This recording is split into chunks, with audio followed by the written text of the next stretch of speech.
Major League Baseball welcomes you to the following presentation of the Washington Nationals.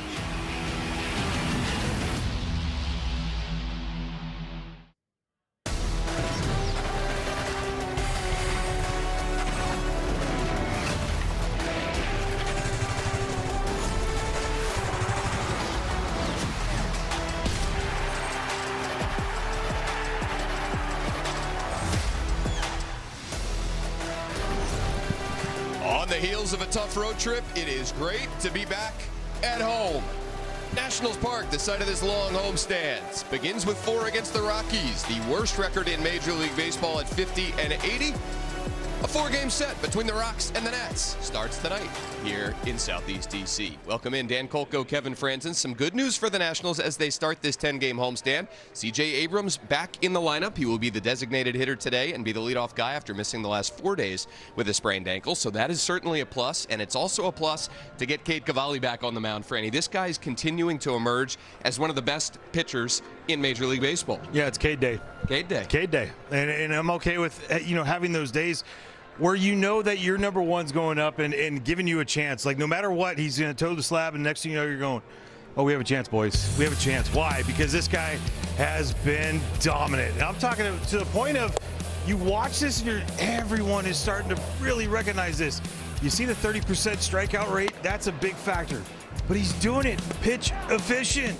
People are like, why is pitch efficiency so good? Because you don't want a guy going, 10 punch-outs, 11 punch-outs in 5 innings. 100 pitches. He went 6 innings the other day. They backed off him at 84 pitches. So right now what we're seeing is the best version of Cade Cavalli. He's doing it. He's doing it with some adversity in games. The glove factor, we know that's a deal. He's painted that thing in. But you look at the stuff, and since the All-Star break in the NL, most wins, best ERA, second in strikeouts, third in innings pitched, and that's from backing off him in a couple starts in those. Right. So a lot of this that we're seeing from Cade Cavalli is stuff that we expected or we wanted, and now it's what we expected. Yeah, when I say one of the best pitchers in Major League Baseball lately, some people might roll their eyes at that a little bit and think we're being homers. Those numbers back it up. Cade has been one of those guys over his last 8 starts. And Franny, the Nationals have played pretty solid defense over the last couple weeks. That has been a plus for them. Yesterday, we got one of the best defensive plays that we've seen in Major League Baseball this entire season, and one of the best, if not the best, that Jacob Young has ever made. I feel like it's gotten better every time we've watched it and rewatched it and over and over, because the curvature in that wall, you just can't play with that part, right? Like the chain link fence, we see it here in right center field. It's hard to climb. You don't practice it. But JY, he climbs it 2 steps, gets up, and with these, luckily he got his hand out of there, but my goodness, Dan. Spider-Man, he does it again. Nats and Rocks, we're getting closer.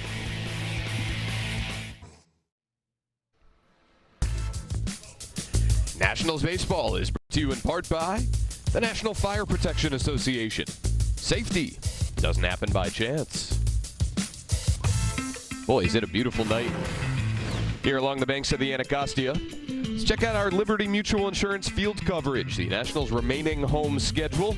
Got the Rockies, Marlins, and Braves on this homestand. 4-game sets against Colorado and Miami, and then a quick 2-game set against the Braves. And then 2 division rivals down the stretch. Got the Angels before the Phillies and Mets come to town. Still, some familiar teams make their way to National Park. Come on out and see the boys before the season wraps up. Nationals have fallen to the 2nd highest run-scoring offense in all of baseball, but at home, they're leading the league. 5.4 runs per game at home this season. Tops in Major League Baseball. New cast of characters, but still producing.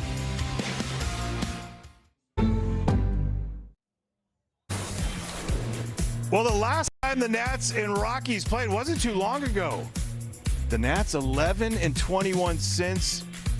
The Rockies 10-19. Look at that, 7th run in runs per game. 2nd now because of the Chicago Cubs putting up a 19 spot yesterday against the Royals. They're still 1st in homers, 1st in stolen bases, but you look at what the Rockies have done this year, very similar when it comes to the pitching side of it. Kevin Franzen and my guy, Ryan Spilborghs, he does the analyst work over there. We're both negative WAR players, no big deal. That's right. But we wanted to preview this series just in general because of where we are. both teams. Where are the Rockies? Well, the Rockies are still in a big-time transition. They're trying to figure out from an offensive standpoint what kind of identity do they have. And right now, without Kyle Karros and Hunter Goodman, you're going to see a totally different-looking lineup. However, one of the big things that they've started to do this year that's allowed them to have better runs on the road is they're taking walks. And they're a little bit more athletic than we've seen in years past. So you're not going to see Cole Carrick tonight. He's a guy that reminds me a little bit with the skill set of like a Pete Crow Armstrong.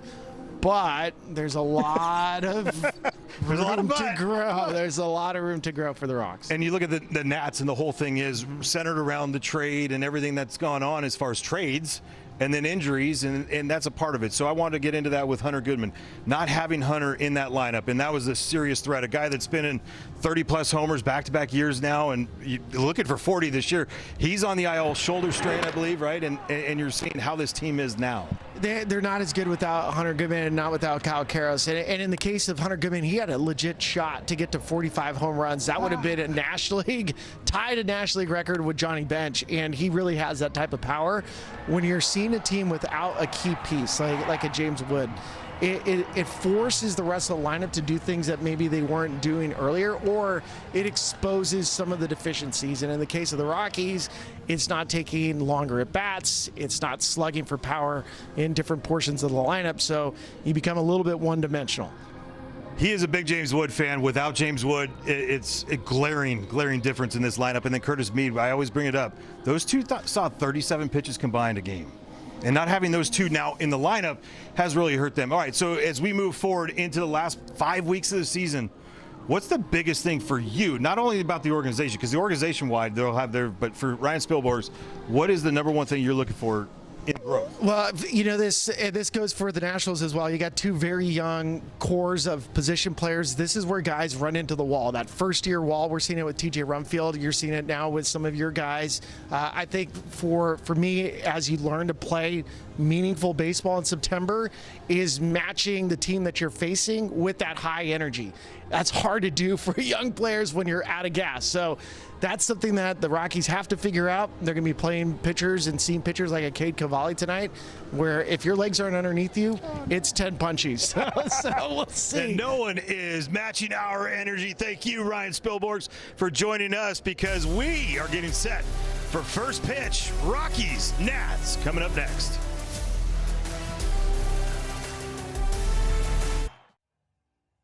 Cade Cavalli has really come into his own this year. Got him. Cade Cavalli sets him down on 3 pitches. Got him. 98 dotted. This dude has turned himself into an absolute unit out there. Got him.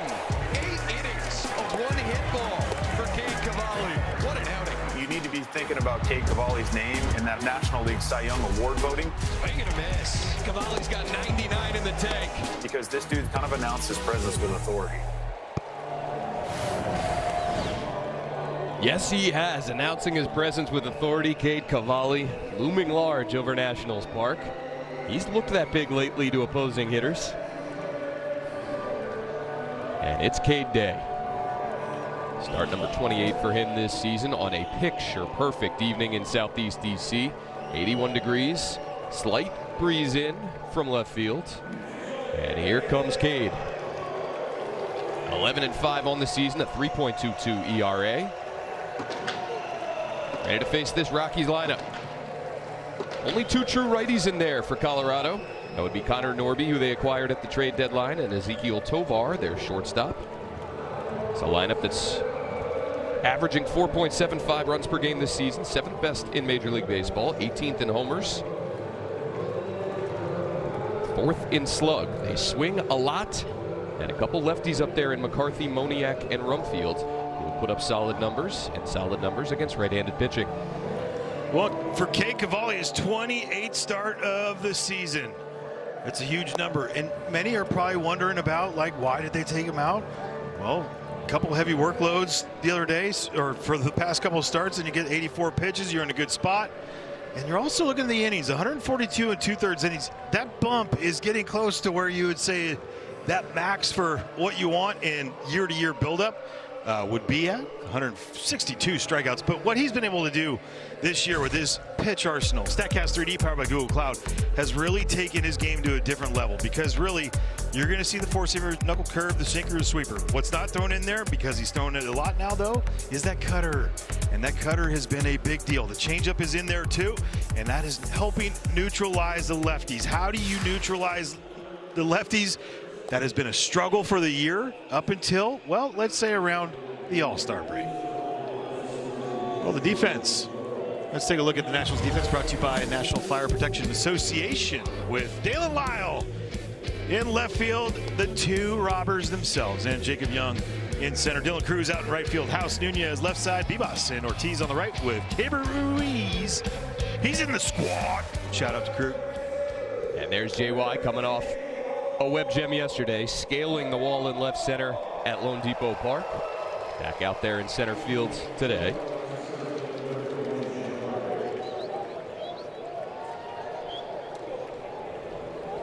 See the glove of Cade Cavalli, which has been a talking point over the last few starts. He's got that big Nike swoosh colored in with Sharpie. Shouldn't be an issue today. First pitch from him, sent out to left center, and that'll fall in front of Young. Jake McCarthy swinging first pitch, has a leadoff single. Oh, that's what they like to do, and he's about their guy that has been really rolling. 110, weighted runs created plus. It has been damage early on in the games, and he's fast. 23 stolen bases. Good pitch, bad result. Rockies have the highest swing percentage of any team in baseball. They swing at 52% of pitches thrown. Highest in zone swing percentage at 73%. First pitch swing percentage of 41%. So boil all that down, and they're going to be aggressive against Cade Cavalli today. Ball one to Mickey Moniak. Fouls off the curveball to make it 1-1.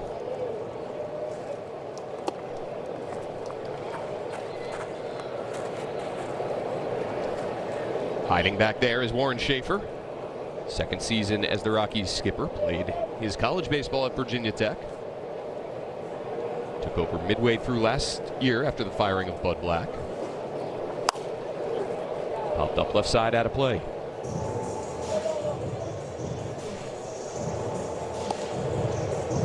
Marley and me tonight. Nick Marley behind the plate. Marvin Hudson, the crew chief, at first. Was he trainer at second? I hope not.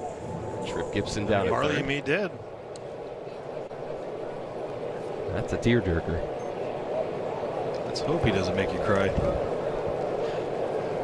Short lead for Jake McCarthy at first. Cavalli will check on him.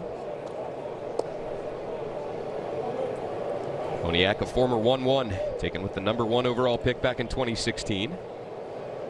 Tons of damage at home. On the road. 215 average. Only 4 of his homers have come on the road.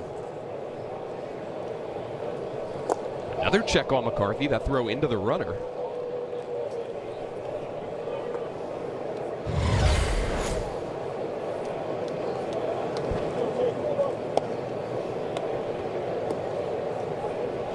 Three stolen bases in 28 attempts for McCarthy this season.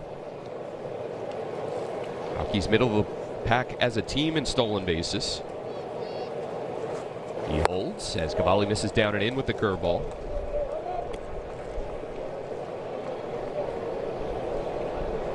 Cavalli has already given up as many hits tonight as he did in his entire last start here at Nationals Park. A gem against the Cubs. 1 hit over 8 innings. McCarthy goes as Moniak sends one in the air to right. Dylan Cruz breaking in. Scampering back to the first base bag is McCarthy on the first out. You got to feel like they're going to try to take off on Cade. He does a good job normally in holding runners. But you can't feel like they're going to be stale. They want to get going right there near their first base coach.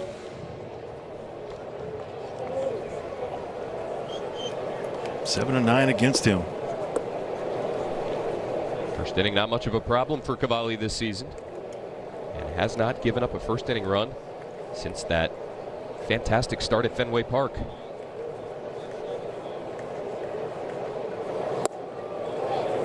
Curveball to start Willie Castro with strike 1.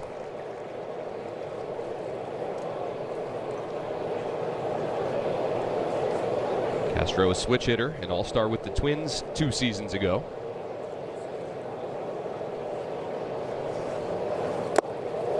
Takes that curveball in the dirt.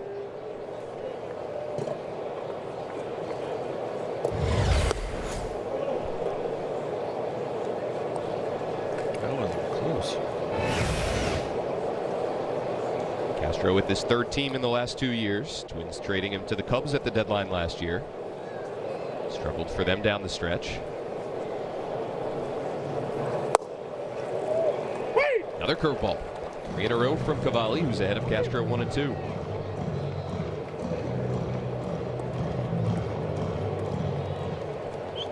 Great neutralizer for him.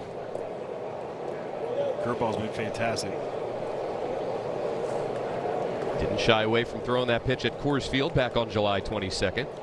Delivered 6 scoreless innings that day, allowed just 4 hits, and struck out 8 in an 8-0 Nats win. Got in on the hands of Castro there, who muscles it back of second. Vivas back there for the second out. Is that really muscling it? He tried to.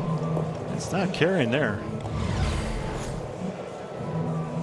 Check out the four-seamer. It's got that natural cut. Slam the beer before ball's caught. Boom, nailed it.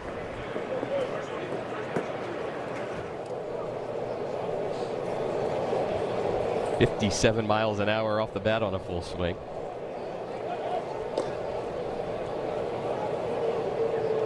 Mentioned Warren Schaefer, the Rockies manager, played at Virginia Tech. So did the guy in the batter's box, TJ Rumfield. Born in Richmond, went to high school in Texas. Started out playing college ball at Texas Tech and then transferred to Virginia Tech. Having a really nice season. With a heater for strike one.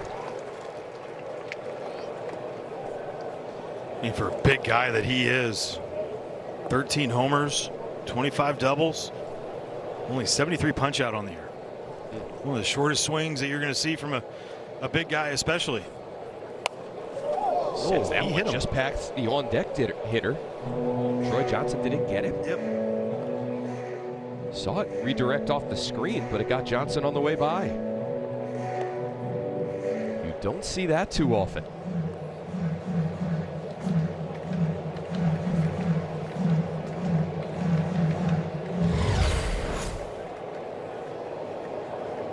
At least he's near the what should be on deck circle.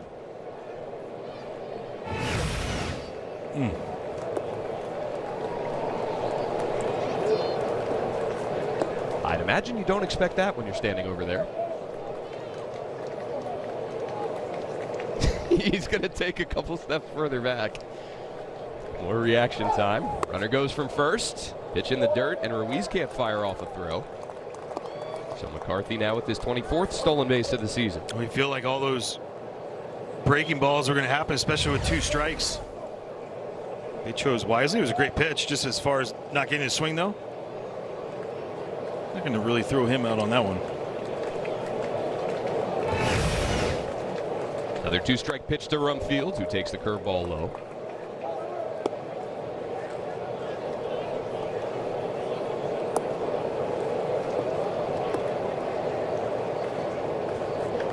I mentioned the lack of strikeouts for Rumfield this season. He's also drawn 50 walks, 6th most of all rookies. Fouled off left side.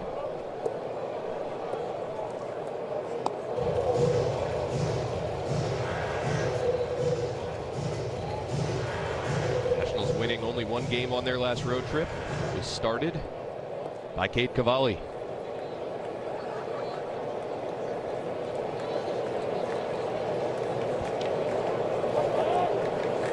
Inside move ahead of a 2-2.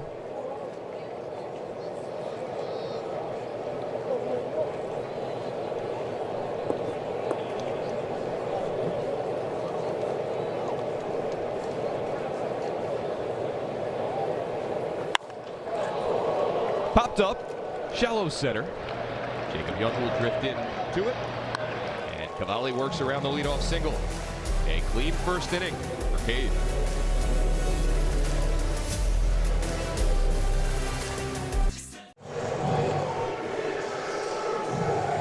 Great to see C.J. Abrams ready to lead off yet again. He'll be the DH tonight, and that first for Blake Butera. With Abby Ortiz behind him, Dylan Cruz in the number 3 spot, and Dalen Lyle moved down from the leadoff spot to the cleanup hole. Grady House will bat 5th with Ruiz, Young, Bibas, and Nunez rounding out the 9. Yeah, they'll be going up against Ryan Feltner, the 6'4" righty out of Orlando, Florida. 20th start on the year, 5-7 with a 5.97 ERA. It has not been pleasant for Rockies pitchers lately, especially. There's all those numbers. This guy among them. Last 7 starts, he's pitched to a 9.00 ERA, 33 earned runs given up in 33 innings. And Abrams fires off a swing on a 1-0 fastball. Missed the last 4 games with that sprained left ankle. Feeling well enough to DH today, hopefully easing him back into defensive action in the next couple days. Their last 7 games, starters for the Colorado Rockies, a 1034 OPS. Is that good? No. 3-1 on the slider in. Abrams 91 RBIs on the season, still ranking 4th best in Major League Baseball even after missing that time. Got jammed, popped it up left side over the Rockies dugout. Let's take a look at that pitch arsenal here for Ryan Feltner. This Statcast 3D powered by Google Cloud with the 4-seam fastball, the slider, the changeup, and the sinker. 4-seamer, changeup, little slider, little curveball to lefties, slider heavy. And you go sinker, 4-seamer, a little sweeper to the righties. A payoff pitch. Taken below the zone. A leadoff walk drawn by C.J. Abrams. The 47th free pass he's drawn this year. Nice AB. See 6 pitches, work a leadoff walk, and set the table for Abby Ortiz. More importantly, having CJ back in the lineup gives a little thought to that opposing team, but more importantly, 7 for 13 coming into the game against the Rockies. Enormous lead, and he takes off as Ortiz pulls it foul. Had that base stolen easily had Ortiz not swung. This is one. I mean, the lead itself was enormous. And for Abby, I mean, he hadn't seen many fastballs in that series against the Marlins. I think he saw one. And he's like, finally, got excited. CJ 1 home run away from 30, 1 stolen base away from 25, as Ortiz yanks another one foul.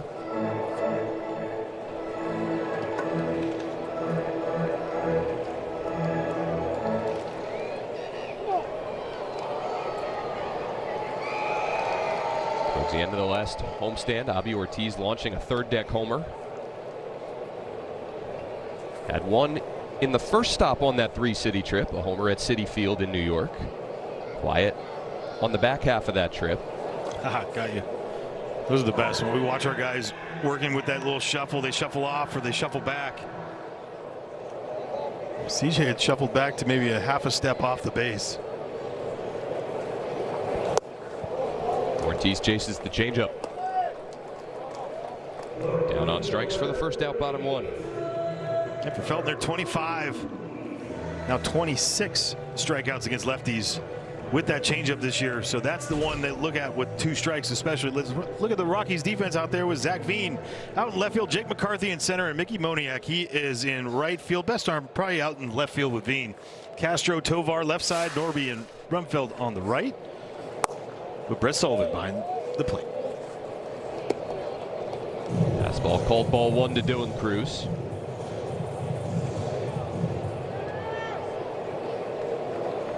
Homers, 29 driven in on the season for Dylan.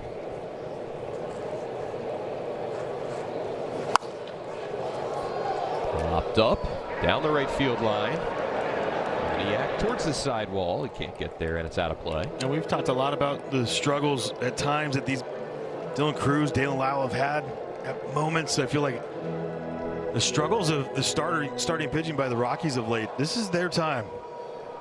Get things right. Get it going in a 4-game series against the Rockies. Be a huge, huge opportunity for these guys. Another check on Abrams, who's back with a head first slide.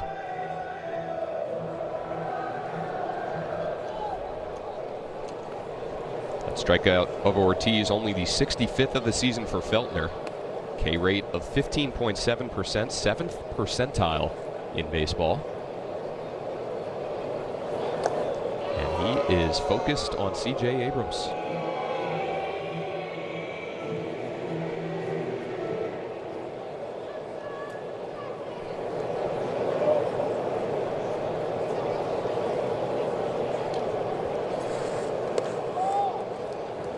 Big lead yet again for CJ, and there he goes. Cruz takes the sweeper low, and Abrams into second easily. 25th stolen base of the season for Abrams, into scoring position with just one out. And this is where you wish that Avi Ortiz had just taken that first pitch that he saw for this reason alone. When you're struggling, get the guy over. That helps, the positive vibes on things for you as a hitter. And CJ goes back again. He gets one easily. A great arm back there from Sullivan. Good, accuracy on that. Cruz tried to check his swing and did. Takes the sinker for ball 3. Sullivan 5 for 40, throwing out runners this year.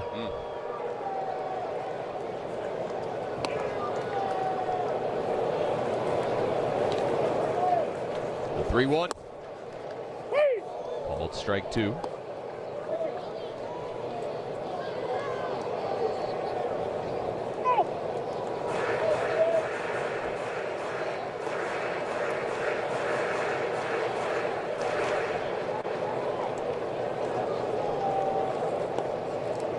Nationals so often this season jumping on top in the first inning. They have not scored a first inning run since August 11th. As Cruz skies one down the right field line into the corner. Moniak again runs out of room.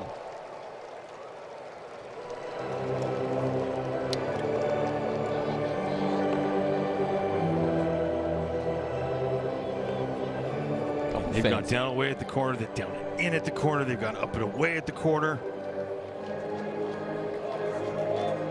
One sweeper involved in that.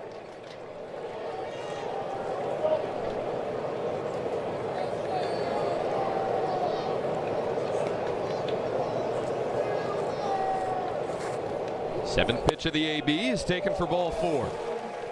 2 walks in the inning, drawn by Abrams and Cruz, and there's 2 on with 1 out.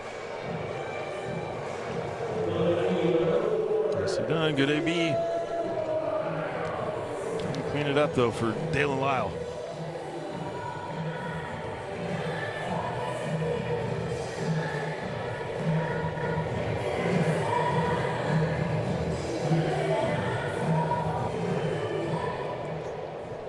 Lyle 66 RBIs this season. Chance to put the Nats on top early. Drives the first one he sees out to right center. Moniak sprinting into the gap, a sliding catch. Abrams will tag and move up to third. Mickey Moniak keeping this game scoreless on a sparkling play. Yeah, good swing on a pitch down and away, change up down and away in the strike zone. Just a little bit off the end. Man, he's had a few of these that are sweet swings in the last couple of games, and a couple lineouts, couple flyouts. And a great play by Mickey Moniak on a perfect route by him. Cruz goes from first as House bounces one out to short. Barr will fire across, and the Nats strands 2 in a scoreless first inning. Zeros on the board. Here comes Cade Cavalli yet again. Papa John's. This dude cares about winning so much that he's going to do everything that he can to make sure he's able to post, he's able to stay not only healthy but strong for the entire year. If you draw him up, he's the one. Everything about Cade you want in your clubhouse. Guy you want on the mound, guy you want in your clubhouse. Incredible work ethic and incredible stuff to go with it. Cade Cavalli starts Troy Johnson with strike 1. 16 pitches, 11 strikes, and a scoreless first. We're in arm sleeve right now, too.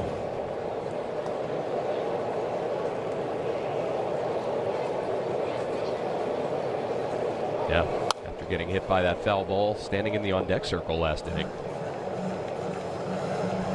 Johnson behind 0-2.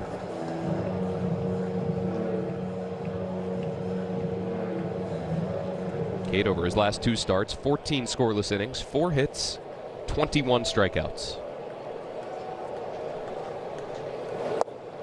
And it might be tough today with as free swinging as the Rockies are. But if he notches double-digit Ks for the 3rd straight start, he would become just the 4th pitcher in franchise history to have 3 consecutive starts with double-digit strikeouts. Max Scherzer did that 6 times. Pedro Martinez did it 3 times, and Steven Strasburg did it once. That'd be pretty decent company. Yeah, only once. Only once.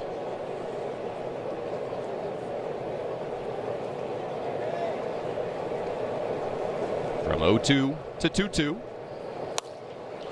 Johnson out to right center. Jacob Young will get there in time. And there's one out top 2. Well, for Cade Cavalli, his 2nd time after the break was against these guys. He was fantastic. Lighting it up with that 4-seamer, the curveball, a little sweeper.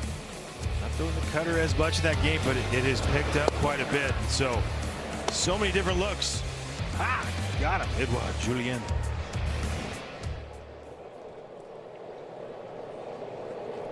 Connor Norby with 1 out. Swings first pitch and fouls back 98. Norby originally drafted by the Orioles in the 2nd round of the 21 draft out of ECU.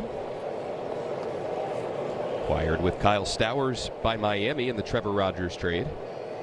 And then shipped by the Marlins to the Rockies at the deadline this year. That was in the Victor Vodnik deal.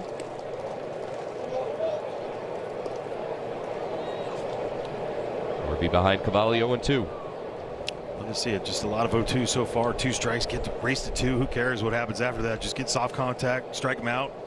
Don't waste those pitches trying to go for the perfect one every time. That's an out. Jacob Young out there, yes it is. To his right for the 2nd out. Plus 13 going to his right this year. OAA, outs above average.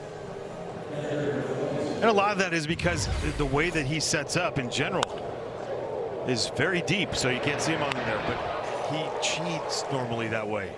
He'll come in with a little pre-step, maybe a hop or 2 to his right, normally not left, but more so right.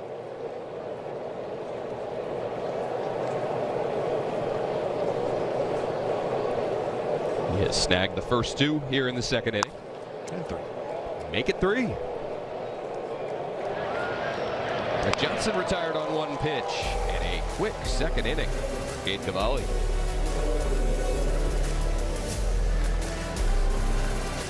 With a new toy. You can catch all Nats games on Nationals TV for just $34.99 for the remainder of the season. Watch the live stream from home or on the go via the MLB app. Don't miss a minute. Head to nationals.tv. Good to get back here at Nationals Park in front of our home fans. And that is a sweet hat on the right. Bedazzled. Keibert Ruiz leading off the home 2nd, taking ball 1 from Feltner. See the batting average of Keibert Ruiz at .280 entering tonight. Has a hit in 10 of his last 13 games.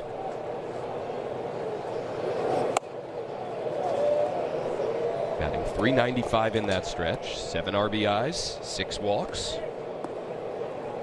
Let's see him do that a little bit more of late. Get himself into better counts.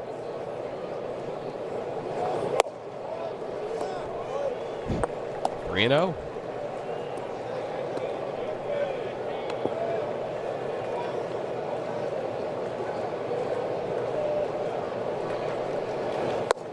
And 4-pitch walk issued to Keibert Ruiz. Well, yesterday, Jacob Young, highlight reel catch. How about a franchise moment catch? Not too many people could go and climb the wall, and those on the network that thinks that he practiced that was never practiced before. He's only practiced it in games, I guess you could say, because he's made that sort of play a couple times. Had the one here against Riley Green, I think it was, of the Tigers. Climbed his way up the wall. But never against the chain link. Impressive. Behind Feltner 0-2.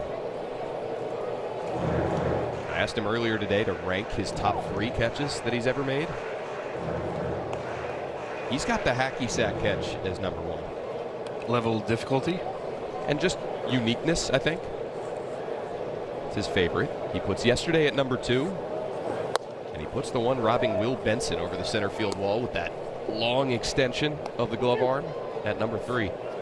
So the hacky sack one was cool. But I think it, like all of it combined, it has to be number 1 for the reason that it basically knocked the Mets out of the postseason. Swing and a miss by Young, and he's out number 1, bottom 2. I think that's a big part of it. Yeah.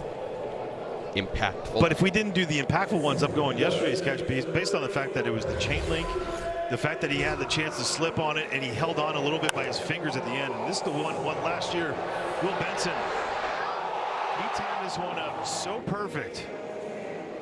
Got a great jump on it, a great first step on the wall, and a hat tip from everybody. Jackson Rutledge said, "Holy smokes." You lied. Vivas swings through a breaking ball for strike 1.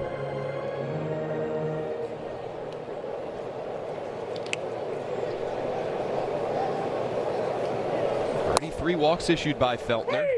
Who clips the outside edge with a changeup to make it 0-2.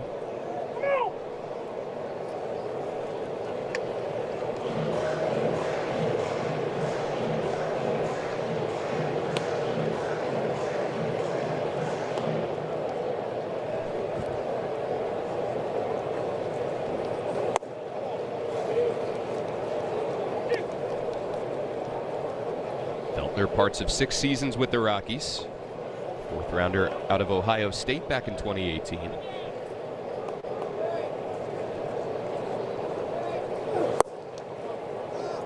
Fastball at the knees, and Brett Sullivan wants the challenge. This is going to be a strikeout. I think Jorbit Bibas knows it. ABS powered by T-Mobile. And that's the 3rd strikeout for Feltner. 13th added this year by Brett Sullivan. 36 now for 64. Just a perfect pitch.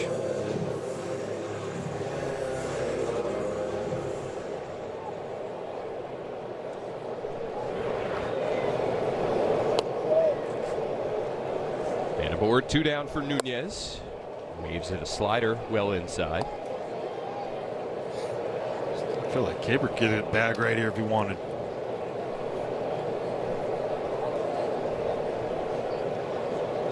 He's got 2 on the air.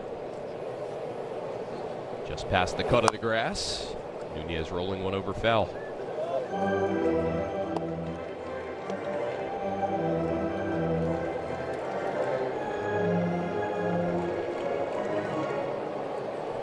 Only 2 balls put in play against Feltner so far. 3 strikeouts, 3 walks.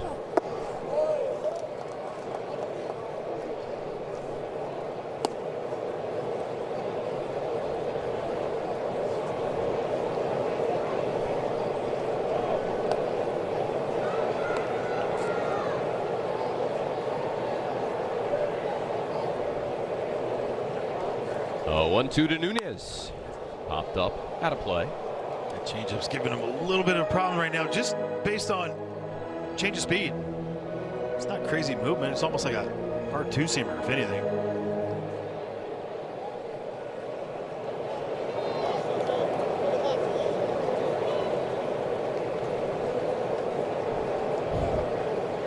I'll put a smile on your face. No, I don't want it. I'm good. Great job, first one. 1 for 1 on the homestand. Ball girl down there. Nailed it.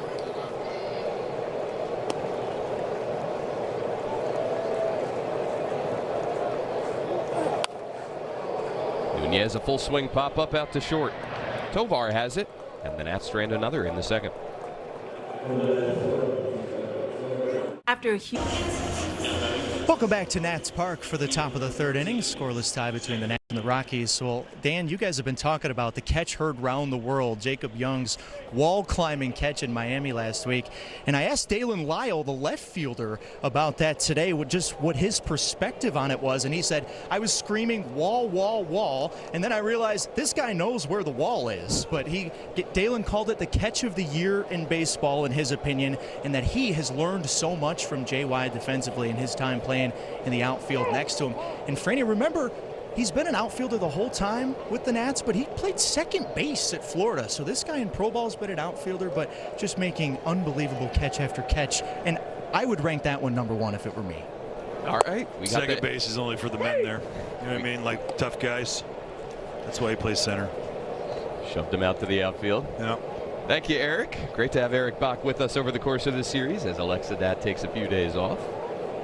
Good stuff there, Eric.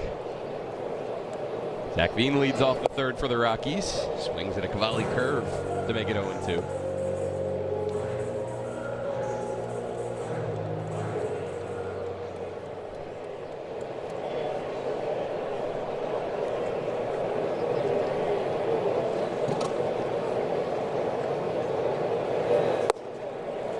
Cutter missing in.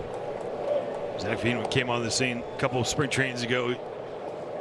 Got a home run in spring training game number 1 or 2, and I think the bat landed at second base. It's impressive. This guy has some pop and some flair. Number 9 pick in the 2020 draft. Had absurd numbers at AAA. And in the 12 games prior to getting called up by the Rockies recently, he had .462 with 8 homers and a 1649 OPS. He forced his way to the big leagues and homered in each of his first 2 games as a Rocky after getting called up. But Cavalli blows him away with 98. It just looks so nice and easy right now for Kate Cavalli. Playing catch. Watch him dot the outside corner.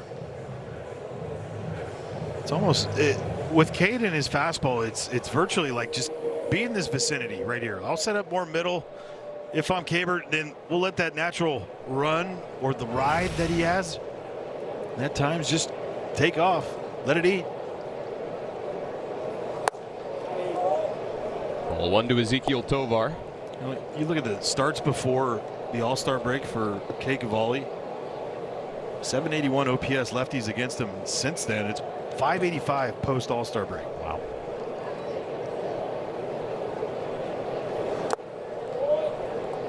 That's interesting. Blake Butera was asked earlier today in his pregame presser, what's the next gear or the next level for Cade Cavalli? And he thought about it for a second and said, I don't even want to go there. I want him to stay right where he's at. Don't try to do more. 100%. Because what he's done lately, it's hard to get, frankly, much better than that.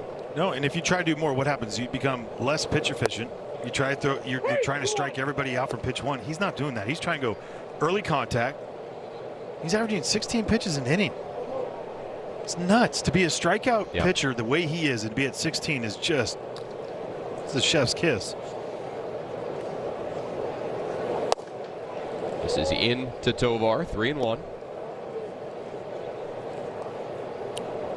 Well, the Rockies hitters, as far as the numbers go for swing percentage, this guy's as high it can be, 62%. He loves to swing. That is throwing the rosin bag up there. Yeah. And he lines this one out to left. That's going to split the gap. Dalen Lyle cutting it off. But Ezekiel Tovar with his speed easily into second standing up.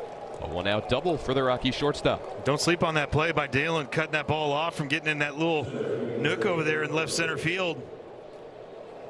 With the speedy Tovar, he's got 4 triples on the year. He can move. A good swing by him. Lines it out there, but the cutoff right here is the part. Look at where Dalen is. Look at his route. Just to cut it off, make sure. If it gets in that spot, we've seen it kick around and cause problems over there. Nicely done.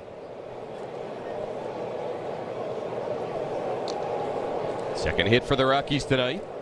Brings up the guy who picked up the first. Jake McCarthy, a leadoff single in the first inning. Takes the changeup low.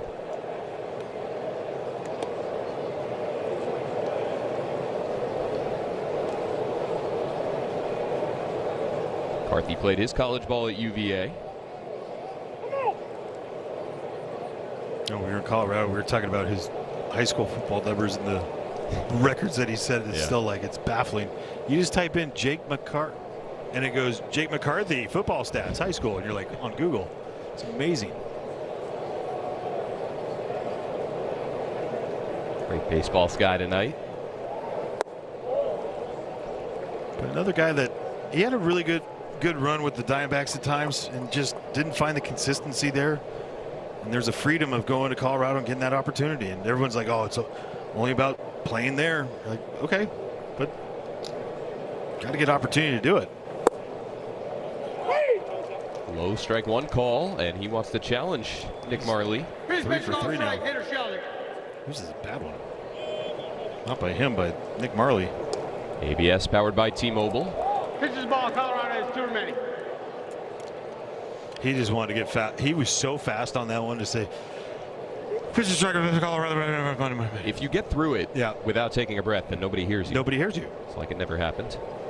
Rob Drake the other day was what? Yeah. The Pitches Nats overturned. have exhausted all, meaning 2 ABS challenges. They do not have any more. It was a full monologue when the hitter was wrong or the catcher was wrong. Yeah, when he was wrong. Ball was overturned. They got 1. It was like a they. They became a they. He didn't say the Nationals. He said. No. Tip got K-Bear Ruiz. Yes, it did.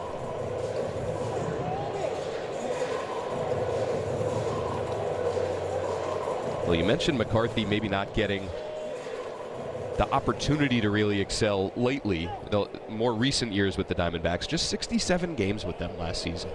And we talked about with Curtis Mead throughout the course of the first half, just getting a chance to play and play regularly. That runway, it's huge. He awaits a 3-2 from Cavalli. I had only 2 chances really in the big leagues to play every day. I mean, it was the last half, like the August of 07 through September, and it was a game changer for me. And then pretty much July on in 2012 with the Phillies. And when you know if you go 0 for 5 and the next day you know that you're going to be in there, it's a very comforting feeling. And I don't, no number is ever going to dictate that. The confidence you have as a hitter. You could hit, you could hit. At that time, like when I was going, I was rolling, like I was a 20 minor league hitter. Now it went down, more and played down there, but that's all you think you could do is I break. Lyle backs up on a line drive out to left, tracks down the opposite field shot. Good read and athleticism by Lyle to get back on that one for the second out. Now 2 great plays, and I love it. One going to his left, one going to his right and back. I've talked about this all year, just his ability, what his whole goal, this whole offseason and working in the spring training, Corey Ray and staying on it. He wanted to be a Gold Glover. 2 outs. Here's Mickey Moniak. I talked to Dalen earlier today and just talking about the ups and downs of a long season, how he feels like he's performed. And we've talked about this so often. He's so hard on himself.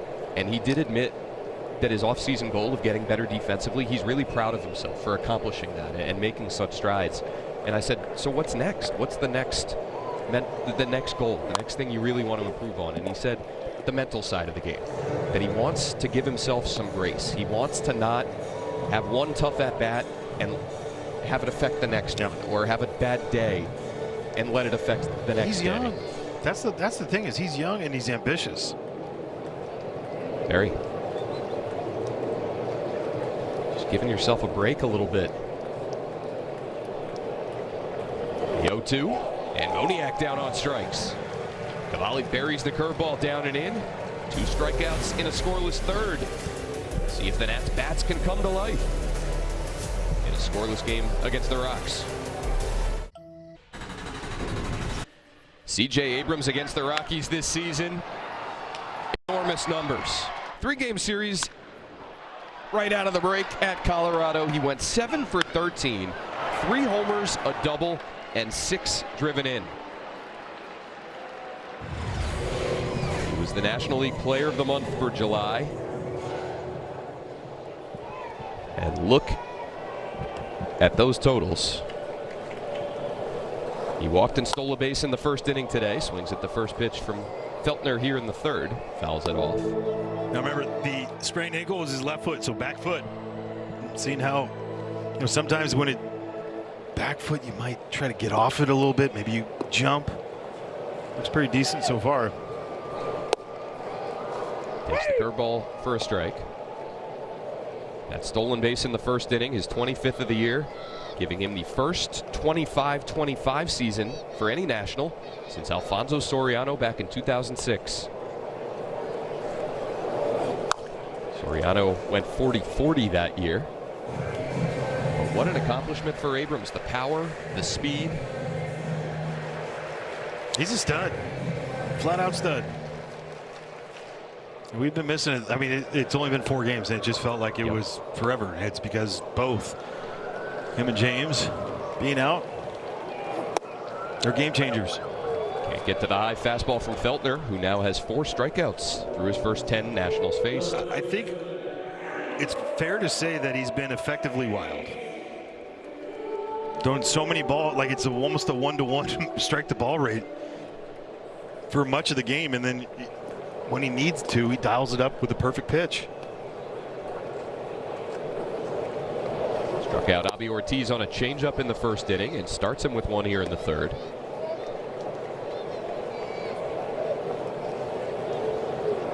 By the way, only 2 players in baseball this season have posted 25-25 seasons so far. It's Abrams and Pete Crow Armstrong. No swing to make it 1-1.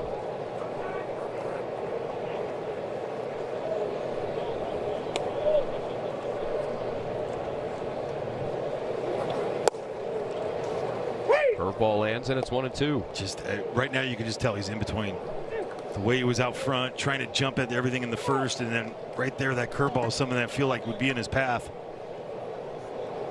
Good deep breath. Try to relax. Try to just see ball, hit ball. Don't guess. Hardest thing to do as a hitter when you're kind of going through it a little bit. And dotted at the knees with 96. I mean, that is the, if we were to clip off those 2 picks, or 2 videos right there, those pitches, it's perfect example of being in between. Take that hanging curve, middle part of the plate, just not getting down and not trusting, and then you see right there he's behind. He just, the thought process. Feltner's grooving right now. Strike 1 to Dylan Cruz on a slider.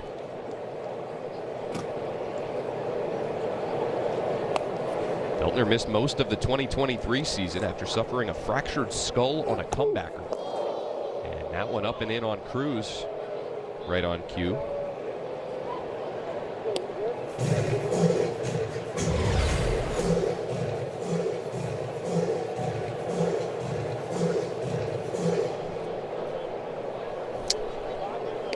Now this is the hard part as a hitter, like, because you want to guess they're going down, they're going away, they're like 100% going away. Like that's the guess that you have in your mind, because again, big league pitching, you don't want, it's hard. There you go, right back in there. I would have been smoked straight in the back, like, because it would have been, my whole body would have been on the plate. 2-1 to Cruz.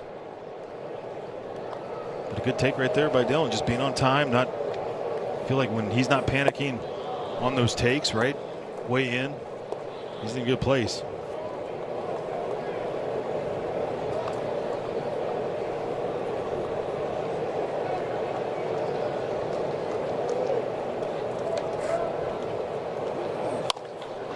Ground ball left side. Couple of hops. The second one springing up on Willie Castro, who throws out Cruz. And the Nats are still without a hit for their first 3 innings at Nats Park tonight.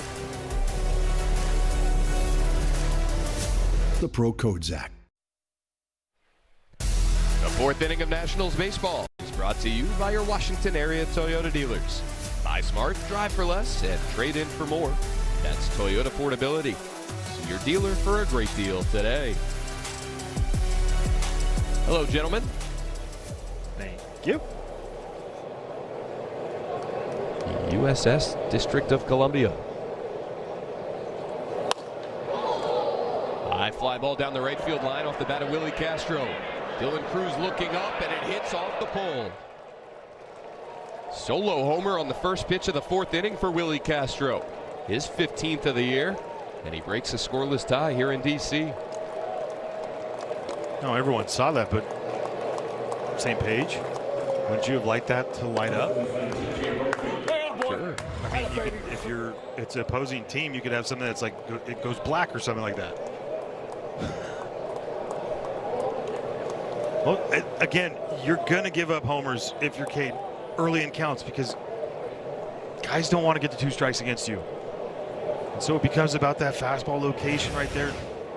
More hard at the plate, but solo shots, they shouldn't kill you. So Cavalli has now given up 16 home runs this season. 12 of the 16 have been solos. The other 4 2-run homers. He has not surrendered a single 3-run shot or a grand slam this year.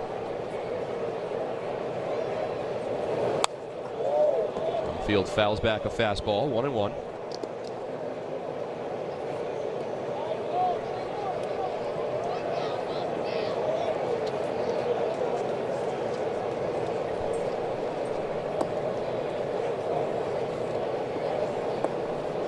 And 8 of the 16, first pitch.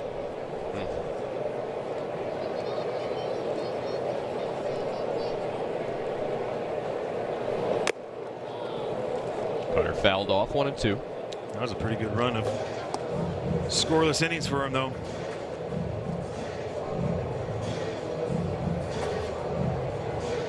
That cutter just starting to pick up some consistent velocity, 94s and 5s that we've seen at times, too.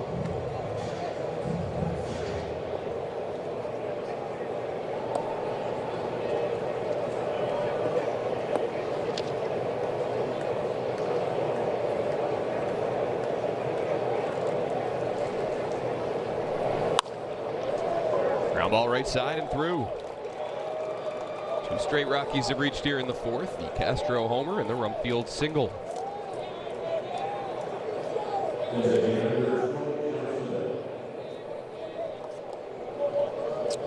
That's a pretty good job of hitting right there, to be honest with you. You think about that cutter up and in for a lefty, and you set up those eyes up there, and then you go banger curveball down below the zone. We talked about that short, compact swing that he has for a large human. Not common. Usually the guys that are there are Luis Ariz, Stephen Kwan, those type of guys. Don't want to call them slappies, but you know what I mean. I do. I was slappy, so it's all good. Close. Called ball 1 to Troy Johnston. So that Castro homer breaking up a run of 20 consecutive scoreless innings for Cavalli. Dating back to his start against the Reds here at Nationals Park. Where the only runs scored were by the solo homer. 3 solo homers that day. But I think the coolest part about watching that start from Cade, it just never affected me. It's like, or whatever. It's like I control what I control. That's the part that we've seen from Cade that's been even more special, is just watching the evolution of just like that competitor, right? Being able to control it in the moments. All that goes into what Blake Butera was saying earlier today, that he says if we could have a bunch of Cades, we'd be in really good shape. Changed his glove again. Went back to the suede. Went back to the show glove.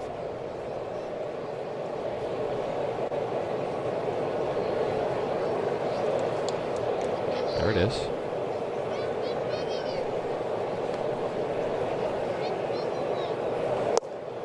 This is away with the changeup, and it's 3-1 to Johnston. Spilly's doing the game over there for the Rockies. They're TV analyst. We love him. I do all my shows, but we interviewed him last week on our show. He's so excited to meet him. Just like he's loved watching it from that side, right? Like from the analyst side, but talking about him. He's so serious too. Yeah. Ball 4 to Johnston, and there's 2 aboard with no out. Ryan Spellworks. Oh, he knows. Is he imitating you? No, he's imitating you. Thanks to Spilly for joining you in our C block of our Open today, as you guys talked about these two teams. And I think one thing, the C or the E? It's hard to keep track, frankly, especially for our It was producer, the E there, Chip Dan. Winfield. I run through that rundown every day. You know that. Yes. Fine. Kevin Franzen loves checking and reading his email. Every day. It's interesting, as you guys talked about these two teams and where they're at. The Rockies without Hunter Goodman, the Nationals without James Wood, and just the impact that major bats can make on the feel of a lineup and the way that an opposing pitcher makes his way through that lineup. And it's hard to even quantify even more, too, with Goodman because he's their catcher. Right? And beloved, and obviously he'll DH a bunch, but impact, guys you circle, guys you circle and keep circling, and like, you know, the next day you go, have we circled them enough? Like, don't let them beat us. Goodman with 34 home runs. Wood with 30 prior to his oblique injury. To aboard for Connor Norby, who pops one up. Out to shallow right for Dylan Cruz, who has it for the first out. Well, fans, come to Nationals Park this week for extended $5 Tuesday pricing all week long. Enjoy $5 hot dogs, beers, and more each day the Rockies are in town. Don't miss out on these last few summer nights. Visit nationals.com/tickets. The Nationals have put together some really good promos this year, but the $5 Tuesdays, I feel like can't be beat.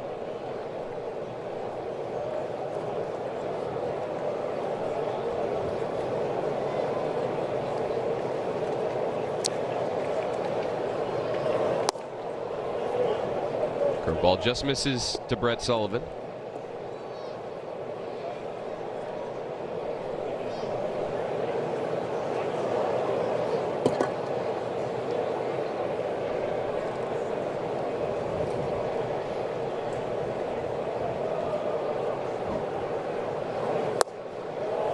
Over below, 2-0. When you say what's better than a $5 Tuesday, I mean, if you watch something about Marion, 7-minute abs. What's better than 7-minute abs? 6-minute abs. We don't want to go there, Dad. That foul by Sullivan to make it 2-1.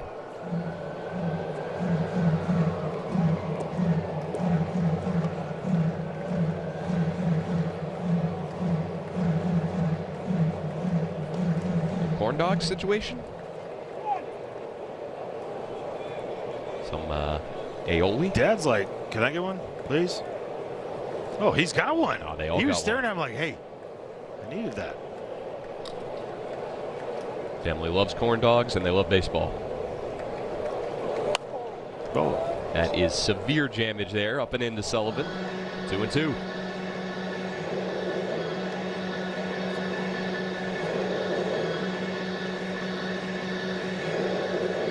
Thought she had the snacks in her hat there for safekeeping. you gotta hide it.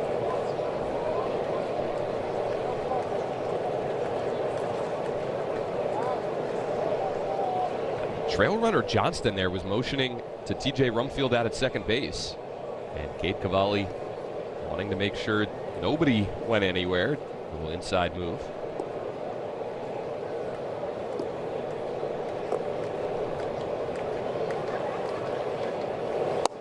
Up and away to fill the count.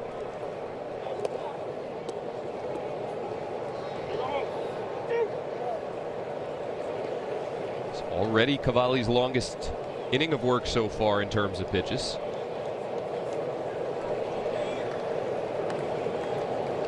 Ready to fire a 3-2 to Sullivan, who swings and misses at the curveball. Third K for Cavalli tonight. 2 down here in the fourth. Laboring a little bit, struggling a little bit, walk a guy in front, and then just throw a 3-2 hammer. Nicely done. I mean, the confidence to have that in that moment. Great job by Cade.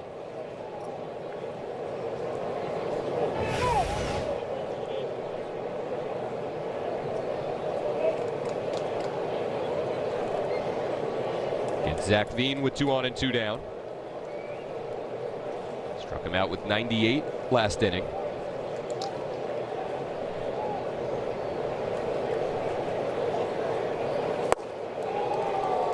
Good changeup. Nasty late movement. 0-1.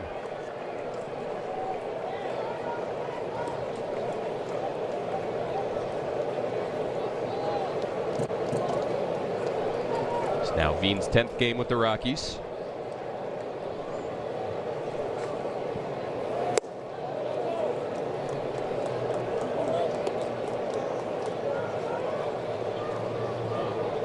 .6'3", 243 is what they have him at. It's a big boy. Looks pretty lean to me. Well, they got some athletes out there. Him, McCarthy, Moniak. Carrick's probably the best one of those. Whoa, look out. Eric, save yourself, Eric. He's got here today. We got backups for him. We don't have backups for Eric.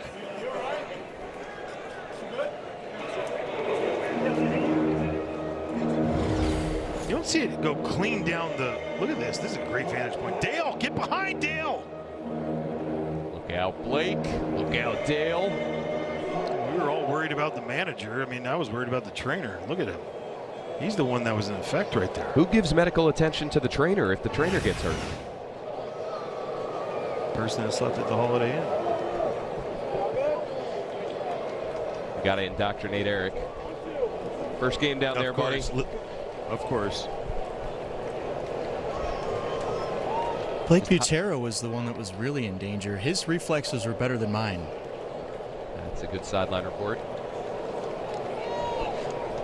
1-2 to Veen. Foul tip off the glove of Ruiz. It's fun to have Eric here for a few days too, because been around a lot of these guys. Yeah. Growing up in the Nats system. One-time Frenchbird. broadcaster for the Fred Nats.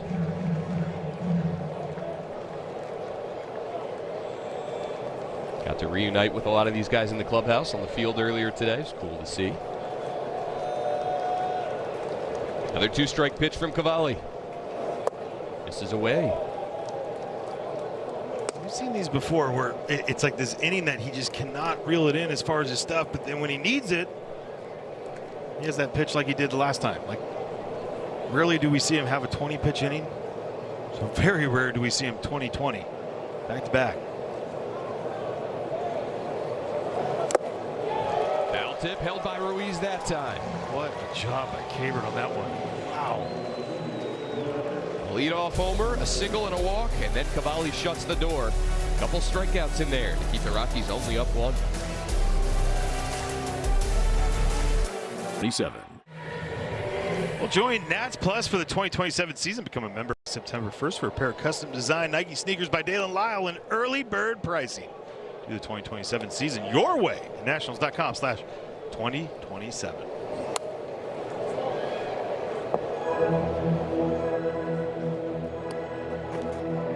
Oh, that's like a perfect idea. Okay, think about this.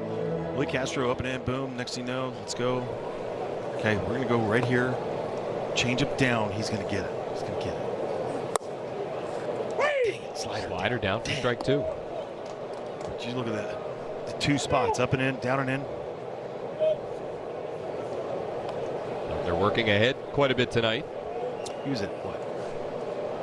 18, 15, I think 18 strikes, 15 balls, and since then it's a lot of strikes, filling up the zone, found it a little bit. Retired 6 consecutive Nationals since the leadoff walk by Ruiz in the second. 4 strikeouts in there.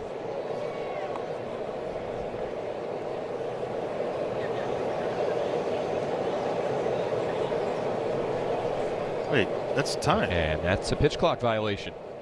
He was. Did you see him peeking at the clock early? It was didn't like help him any. It was like spooking him. Count now 2-2. That one skips in, and the count goes full. See if Dale and Lyle can benefit from this. get something started here in the fourth. Nationals still without a hit. Only the second time this season that Feltner has gone through his first 3 innings without surrendering a knock. Connor Norby to his left, and Lyle the first out in the fourth. It's a tough offensive road trip for the Nationals, as we talked about quite a bit. Scored just 20 total runs in that 9-game trip. 2 or fewer in their final 4 games on that roadie. And with yesterday's loss to Miami, they fell under 500 on the road for the first time this season. And now second in all baseball in runs scored based on 19-run output by the Cubs. Yep. Took over.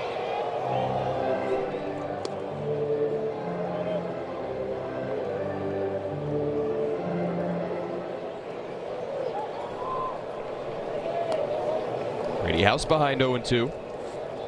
Grounded out to short on the first pitch he saw in the first inning. Another start for him against a right-handed pitcher. And Blake Butera did acknowledge that down the stretch, we're going to start seeing a little bit more of House, Chaparro, maybe Pinckney getting opportunities against same-handed pitching. House into the hole. Tovar will backhand, plants, and throw out House.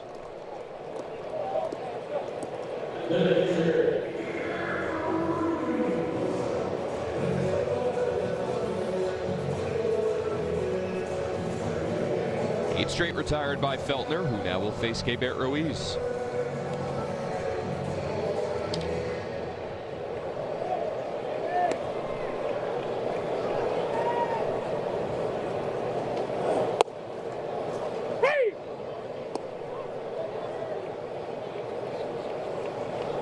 That's now 7 walks for Keibert Ruiz in his last 13+ games after his second inning free pass.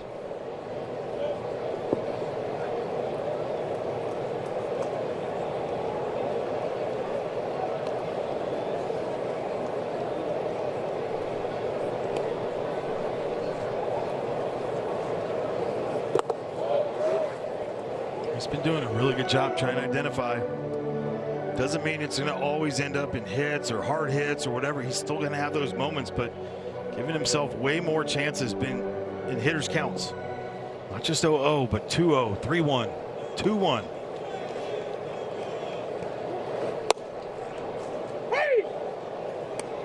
If I asked you the biggest pleasant surprise for the Nationals offensively this year, is it Ruiz?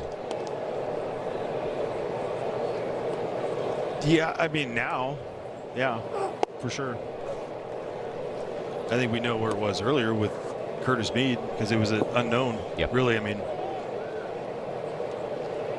But the work that he's been able, because to me, defensively, what he and Dalen have done to correct so many things already. Out to right center, Moniak into the gap. And another 1-2-3 frame worked by Ryan Feltner. Now retired 9 in a row and has a 1-0 lead.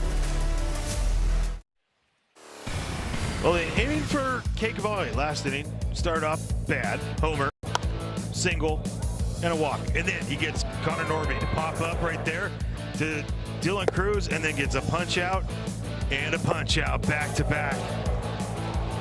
Fantastic job by Cavalli just to corral everything. Didn't have it, found it. Nice job by him.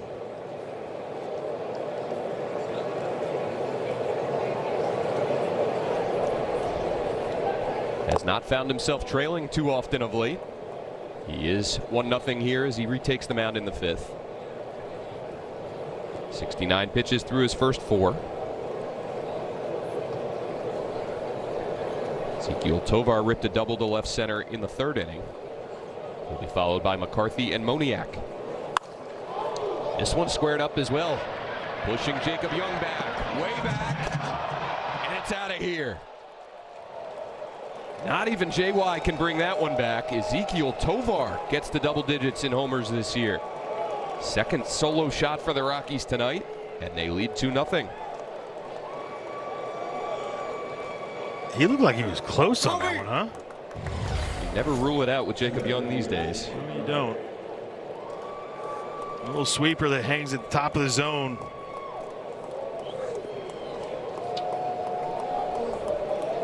First homer given up on that to right-handers. Well, first homer on the sweeper in general.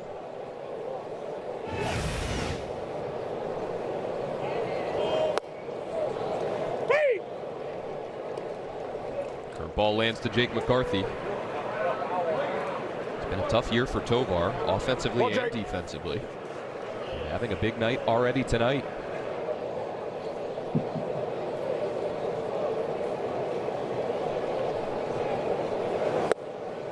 Big swing by McCarthy on a good curveball, 0-2.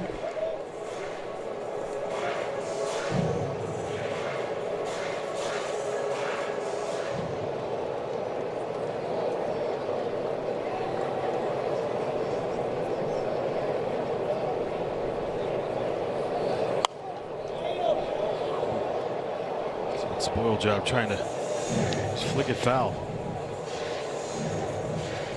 That's where I'm saying just continue with the heater right there. Just he was looking off speed.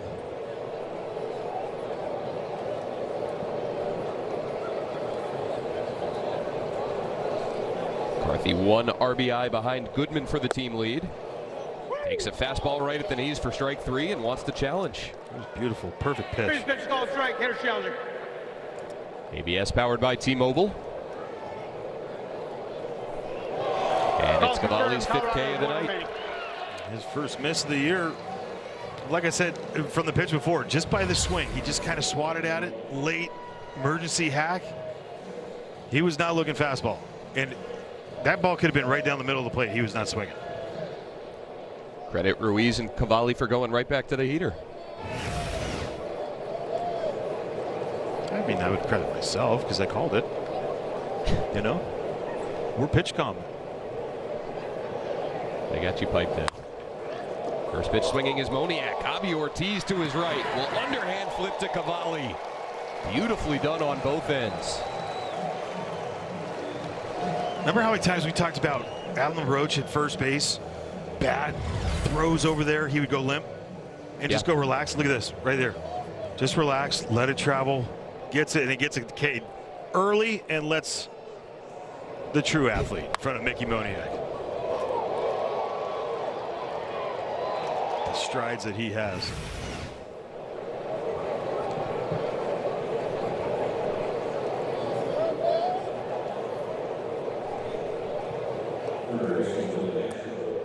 Plate umpire Nick Marley out in front of the plate. Well, remember this, what happened last time. Bill Miller behind the plate in that Rangers game, how he was taking his time when he wouldn't get the pitch back. He would walk around. Well, this, he took a little bit of time to get there. He just sprinted down the first base line. He's overheated a little bit too. The sleeves are off now. Yep.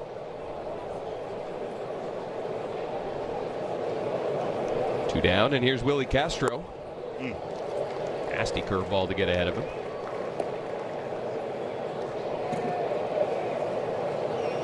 Seen Cavalli go with those long sleeves under his jersey top.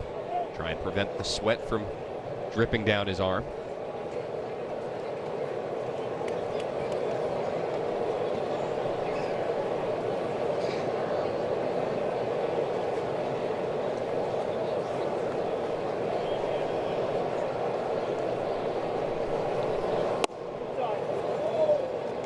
A strike.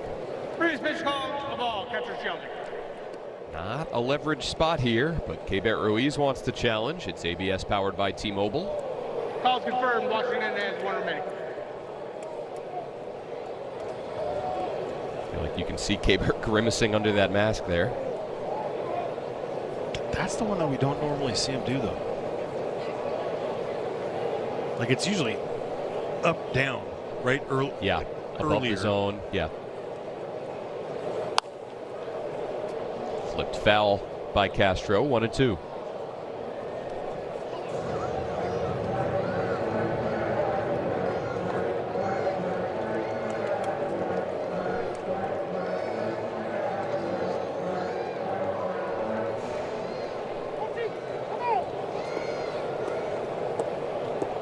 Castro opened the scoring with a solo homer last inning.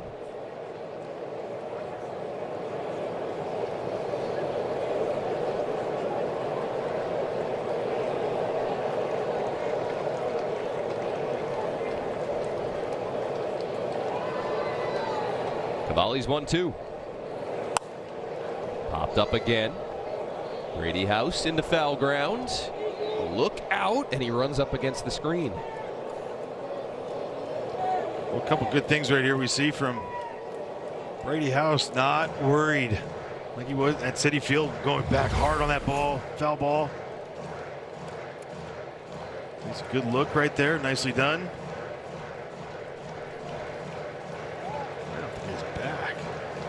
You know what? If I'm the other security guy, I'm thanking him. Like, he protected him. He jumped on top, make sure. That's best security right there. No doubt. It's a good teammate. Get on the walkie-talkie. Tell everybody about it. But you're not supposed to run to the ball. You're trying to get away from it. They ran to it. Well, they take that one for everybody in the front row. Castro out to second. Bibas gets behind it. Cavalli bounces back after another leadoff homer, but the Rockies now lead 2-0. Ned, right. Well, 2 solo shots, the difference here in this game. 2-0 Rockies, and Jacob Young last time against the Rockies. He hit an absolute tank. Well, how far? 437 feet, furthest of his career. I mean, no one expected it up there. I get it. Got a little bit of showmanship on that one. Love it. Let's check out that StatCast. Even in Coors Field. Love it. 35-degree launch. Don't go in the water. Don't go in the water. Oh. I took a screenshot just for JY right there. Longest one of his career. That's a nice roller coaster. 10 on the season for JY.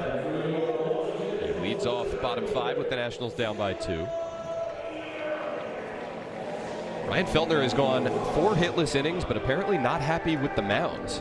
Eric Bach reporting from down there in the home camera well that the Rockies requested the grounds crew do a little work in front of the rubber.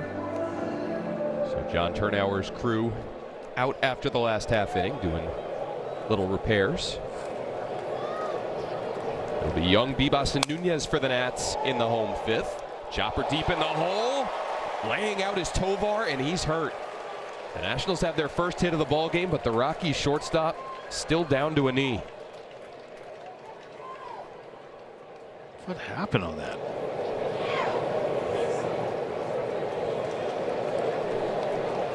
He catches glove on the way down, or was that before that when he was going for the catch? He rolled up on that pretty good.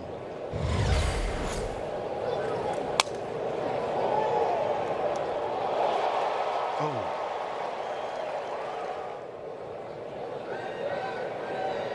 That's right through his glove, jumped down the bottom, and right there it catches. Oh.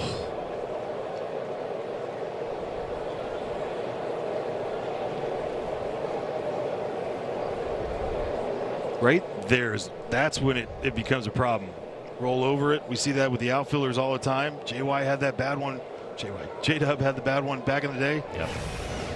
Tore that wrist sheath. Is that what they call it? Yes.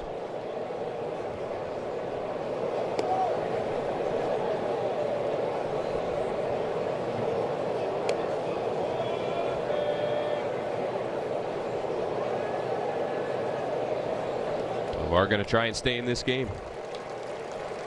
They do give Young a single on that. And you got to stay aggressive on the bases right now. 5th inning. 15 outs to play with. You got time, especially with bullpens have not been great. Both sides of this. A lot of grass in there. There's a lot of grass in that belt buckle. It's a full divot right there.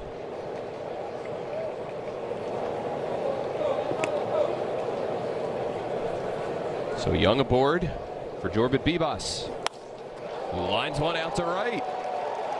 Back Back-to-back hits for the Nats here in the 5th inning. Starting to get something going against Feltner. You made a mention of it. He had no hits given up, and then that mound's fault. 2 hits after.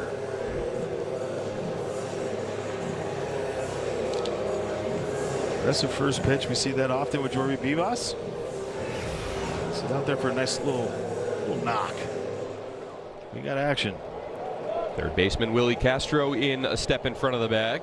And here comes the first baseman Rumfield as Nunez squares to bunt and drops it down third base side. Oh, what a beauty. Castro will fire to first, and it gets past Norby.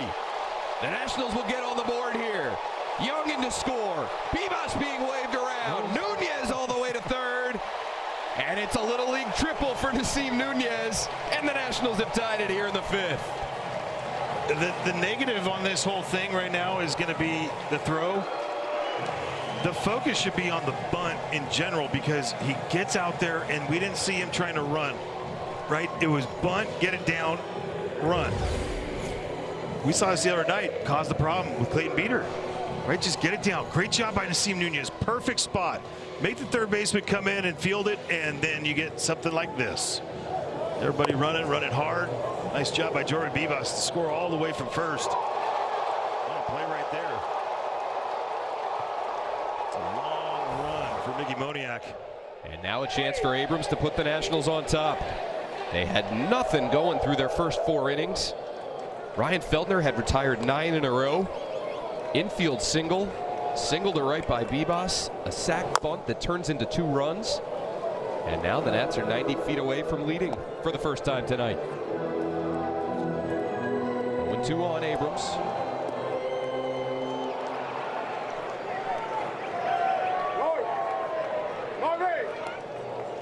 CJ a walk and a strikeout tonight. Lines this one down the line fair. That'll get into the corner. Abrams with that sprained ankle eases his way into second. RBI number 92 for CJ this season. And the Nats have a lead. Well, finally it feels like CJ up with nobody out. Been a runner in scoring position. Felt like it had been so long since we'd seen that. Sweeper out over. And a good swing. Right over the base and a stop, drop, and roll for TJ Rumfield.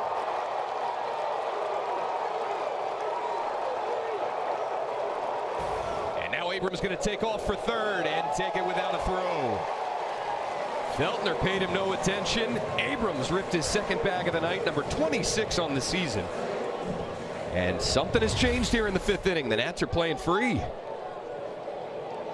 He's the wild horse. It is nice to see him playing just like this, getting things going. And trusting that ankle. I think it's by design today for him.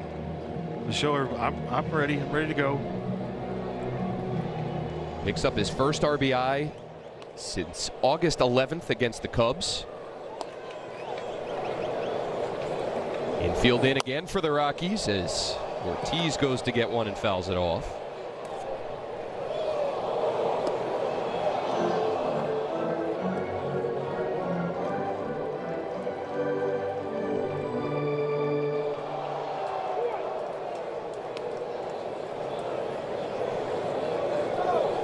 Back on the pull side in. They're modified over on the right side. So they expect, because of the pull side power that he has and balls on the ground, they got to have room. They're trusting that it's going to get to him quick, that they can get rid of it to go home.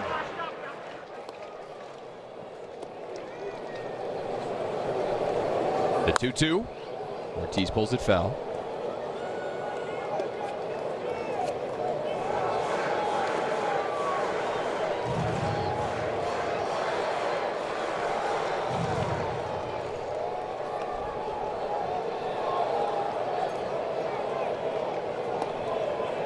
Abrams down the line on a 2-2 to Ortiz.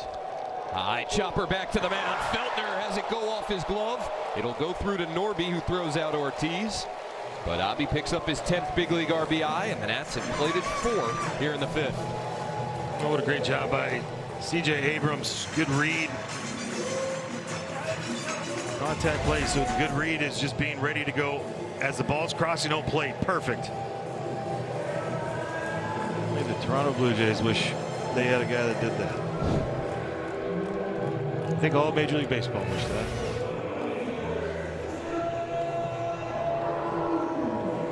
Well, when you're scuffling offensively, sure, you'll take a 3-run homer, but sometimes it's an inning that starts with an infield single on a looper out to short, sacrifice bunt that's thrown down the right field line to score 2 runs, and then a ball that just gets through the pitcher to plate another run. 4 have come in here. What's the step that we were talking about with Avi Ortiz too, right? Like in the first at bat. Just letting CJ go over there, then you get him over. Huge positives. Now we see it where he has that opportunity, he drives the guy in.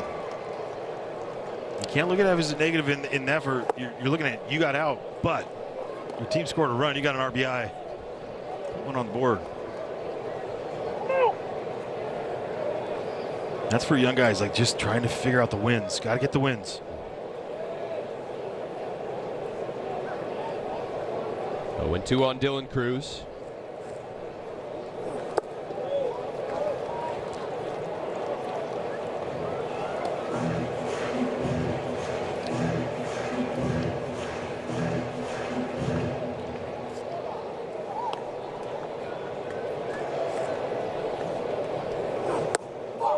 Over but low. Feltner displeased. No, 2 and 2. He just said ball.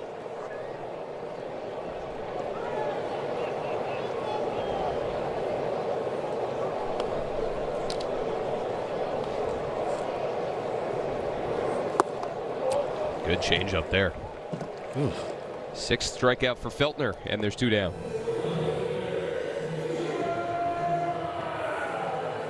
One sinker involved in that whole thing, but change-ups, sweeper.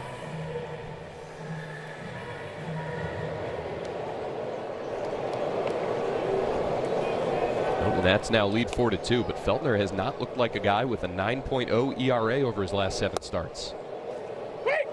Yet again finding an edge. Change up in there to make it 0-1 to Dale and Lyle.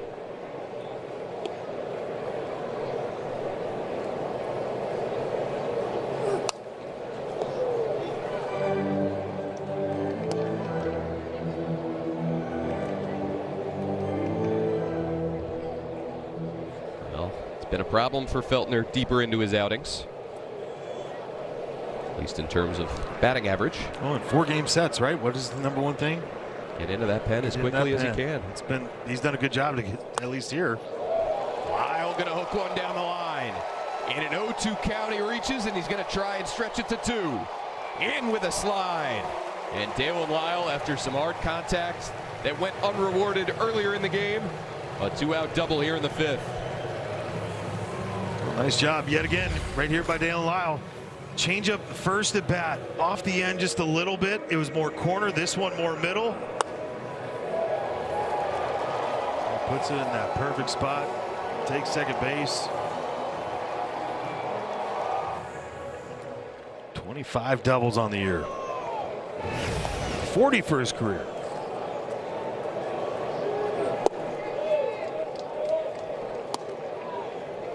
No hits for the Nats through their first 4 innings. 4 here in the 5th.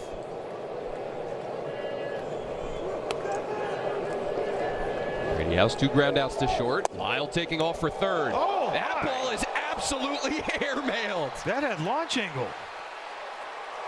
Lyle going to come around to score. He steals 3rd, and Brett Sullivan chucked that one nearly down half street. Did that hit the bat? It had to, right? He's not complaining to home plate umpire Nick Marley.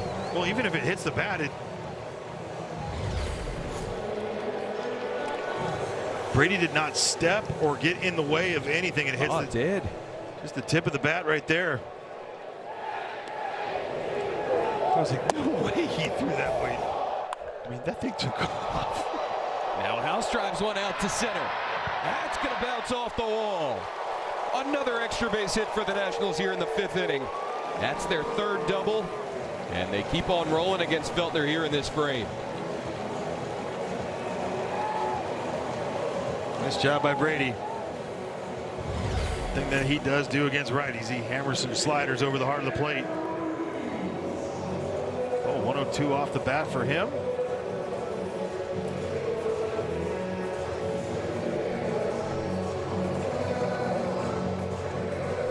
Righty sliders this year, now 13 for 33. Over almost 700 slugging percentage. The 9th national to bat here in the 5th inning is Keibert Ruiz. He laces one out to right. Right there is Moniak, who leaps up to get it. But a productive 5th inning for the Nats, who played 5. Yeah, but CJ back at it. Gets a guy in scoring position finally with nobody out. Laces it down there for a double. Nats lead it 5-2.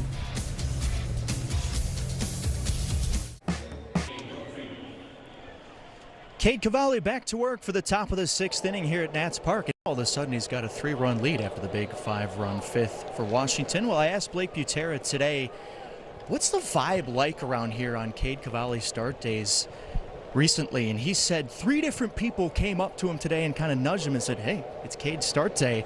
That's just, this team has an aura of confidence when he's on the mound right now. Blake said everything he does sets the tone, and he, with a smile, jokingly said he wishes everyone on this ball club could have that mindset. But Dan, they use those vibes in the bottom of the 5th to turn this game around. Yeah, thank you, Eric. Freddie, I'm sure you played with and behind pitchers that when they were towing the slab that day, you just had an extra bit of confidence. We saw this here in D.C. for so many years with guys like, obviously, Scherzer and Strasburg, Jordan Zimmerman. Well, the main one for me was Tim Lincecum. It became Timmy Day. Happy Timmy Day. And it was special. Like that, the crowd was different.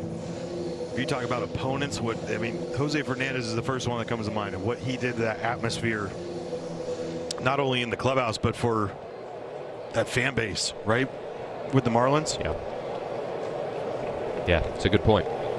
It's not only, it doesn't just permeate throughout the clubhouse, it permeates in the stands and the fans. They get into it. It's something about it.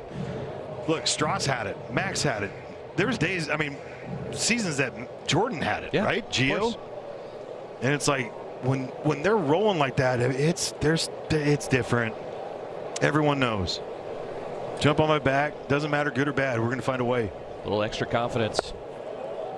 Cavalli misses with the curveball to TJ Rumfield, who leads off the 6th.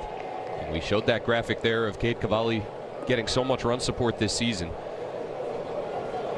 Who's to say whether that confidence of playing behind Cavalli maybe filters into the batter's box a little bit?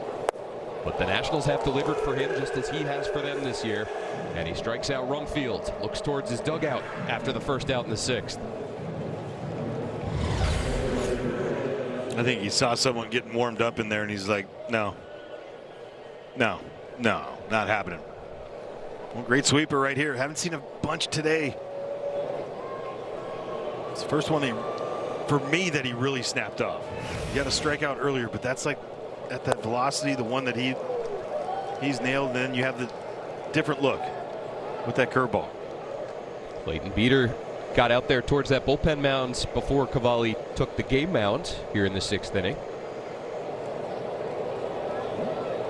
A little earlier than we typically see Clayton Beeter start to throw. Bunt attempt by Johnston, and a good one. Cavalli fires to first right on the money.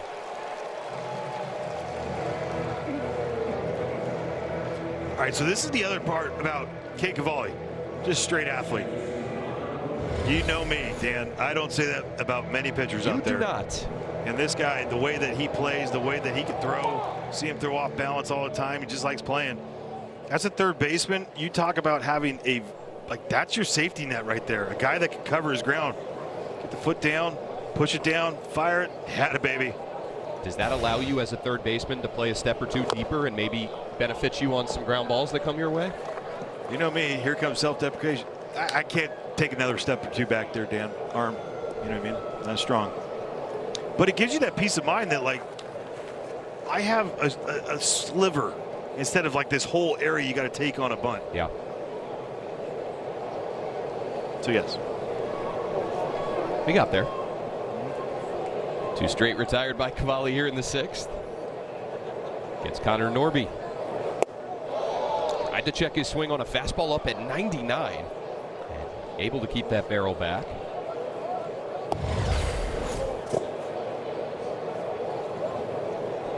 yeah.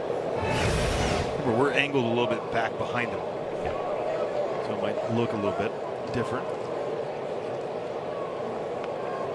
Pitch number 92 for Cavalli, right in there with the heater.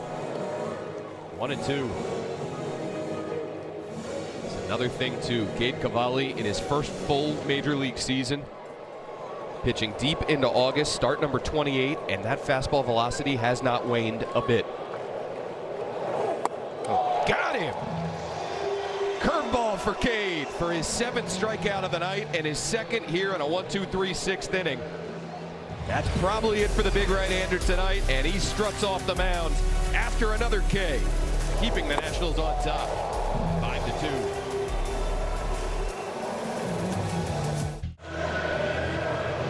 .550 Nationals, 2.52 Rockies. Both of their errors coming in that 5-run 5th inning for the Nationals. Only 3 of the 5 runs earned to Ryan Feltner, who's back out there for the 6th. The feel of this game changed quite a bit over the last 20 minutes or so. Cade Cavalli, a shutdown inning in the 6th. 2 strikeouts of Rumfield and Norby. 93 pitches for the right-hander. And now a defensive change for the Rockies after Ezekiel Tovar rolled over that glove hand. Appeared to have some discomfort in that wrist area. It's Ryan Ritter out there at short here in the 6th. I like JY going after that bunt too. Lee Castro throwing that one last inning. Pro, probably not going to make a mistake on it again, but why not? Challenge it.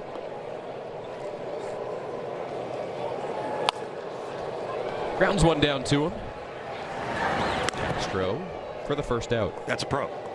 Like seriously, that's the stuff that you look at. You're like, how does he respond the next time? There's no thought. Just goes over there, fires a strike. That's a pro.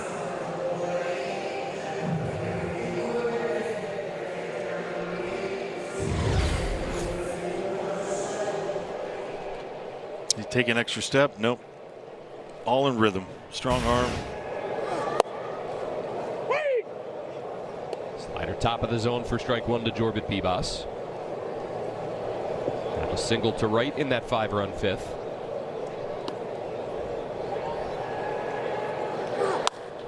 And gonna line one out there again. Bibas with hits in back-to-back innings and a 1-out single here in the 6th. Oh, Parrot Heads, join us at Nationals Park next Tuesday, September 1st for Margaritaville night. Yeah, enjoy a ball game in paradise as the Braves come to town. Plus, get an exclusive Nats Margaritaville T-shirt with a special ticket. Sail on over to nationals.com/specials. Parrot Heads. You familiar with that term? It's news to me. Jimmy Buffett? Are you not? I know that people love Jimmy Buffett. You didn't know they were Parrot Heads? I'm a Parrot Head. You are? Yeah. Whole family. DJ, my brother, was big on that. Stage manager Joe is making a face. My Uncle Tom. Is that at Franny being a Parrot Head or me not knowing what a Parrot Head is, Joe? I think that's on you. Okay. I had my cousin Jack, who's like 30, I don't even know now. We're so old. He was like 2 years old. Woke up in the middle of the night. Started singing Pirate's Life at 40. It's a Jimmy Buffett song. At 2 years old, you should not be singing that song. Yeah. It just scared everybody in the house because we were just, over there at the beach hanging out. 2-year-old singing it. Well, just a little reminder. Be careful what you say around 2-year-olds. Yeah, we're pretty good with ours. No curse words out of Tenley at a young age? Well. Runner goes from first on ball 4 to Nunez. So the Nats keeping the pressure on Feltner, and a walk of the number 9 hitter puts 2 on with 1 out. Let's take a look at the swings from CJ. This is a healthy one on the left side that we're going to see. We want to see it just at back foot. This is against the Cubs, as you can see with the Cubs fans back there. Hey, that's normal. Right today, after the sprained ankle, left side, does it change? I look at that spot where he is on the left, finishing. That's what I wanted to see today. As he goes through, normal, and how does he go out to launch his run? Perfect. Didn't look to be favored.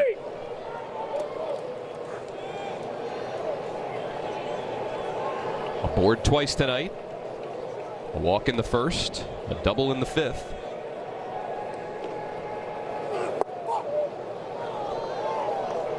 Feltner's pretty verbal out there. 1-1.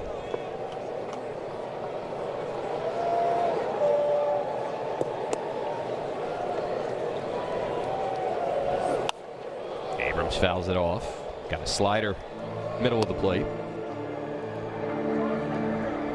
Feltner now hitting the 100 pitch mark, and Juan Mejia starting to throw for Colorado. 4 is his season high.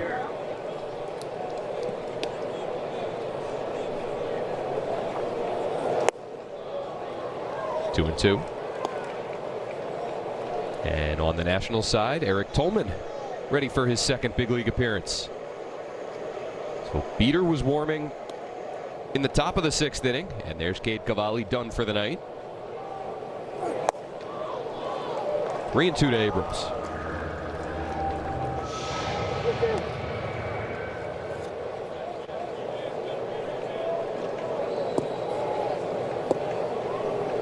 Nationals trying to deliver a knockout blow to Feltner here in the 6th. A payoff to Abrams. Off the very end of his bat, down to Castro. He'll tap the third base bag, and that's his only play. 2 down.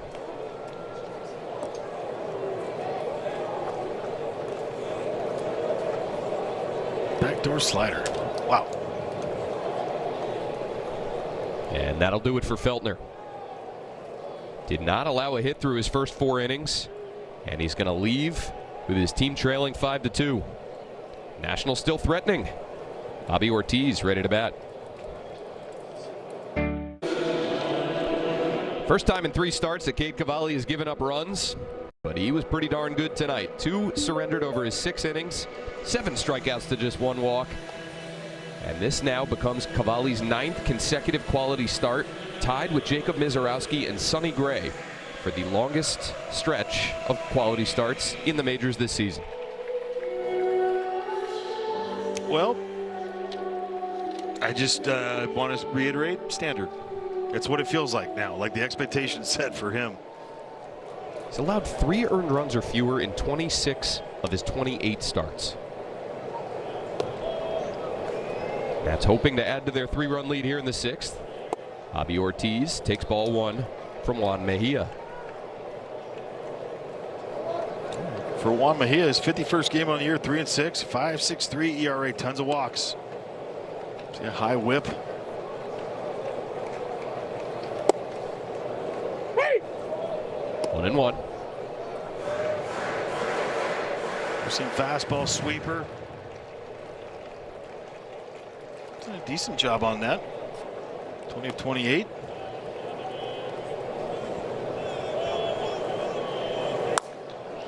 Chop foul, 1-2. Probs have been like the lefties, 327, 925 OPS.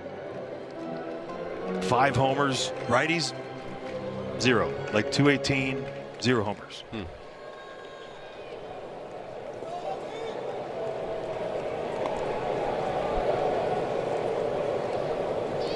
Ready with a 1-2 to Ortiz. Takes it away.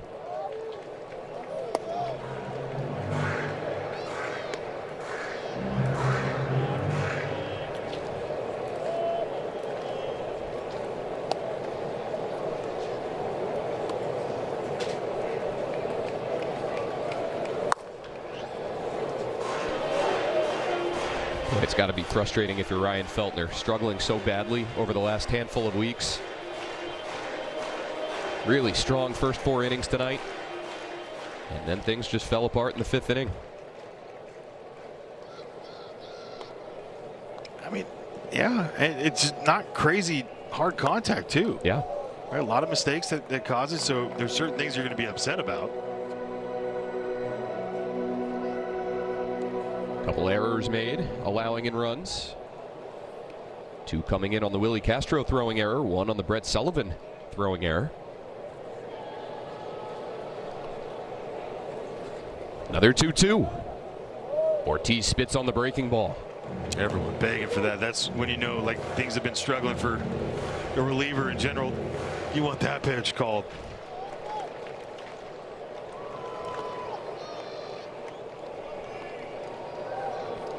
Both runners on the move on a 3-2, which is hooked foul. Those being his career numbers against him, not the season numbers.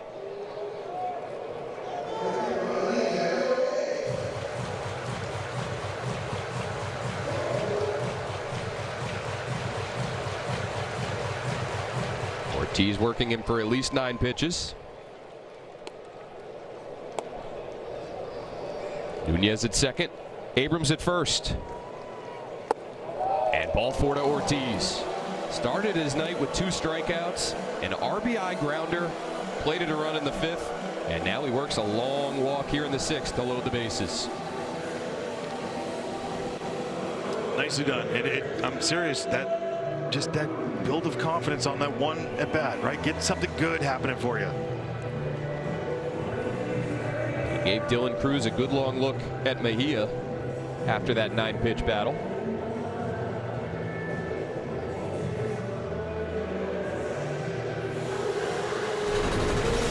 Okay, Cavalli. 7 punch-outs today. 4-seamer was working, the sweeper, the curveball. So many things dialed up. As we're zigging, he was zagging. He got into a nice little groove right there. 16 swing and misses today. Just continues to roll. Seeing more and more of those. 4th highest this year, just after the Mets, Reds, and Boston Red Sox games.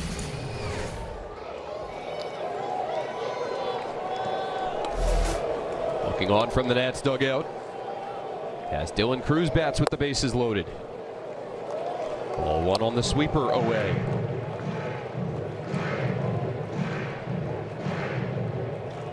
One bases loaded plate appearance. What, like the last? Shoot, that's even more than that. Yeah, we mentioned this just the other day. Felt like it had been forever since the Nats had the bases loaded. Yesterday they had 1.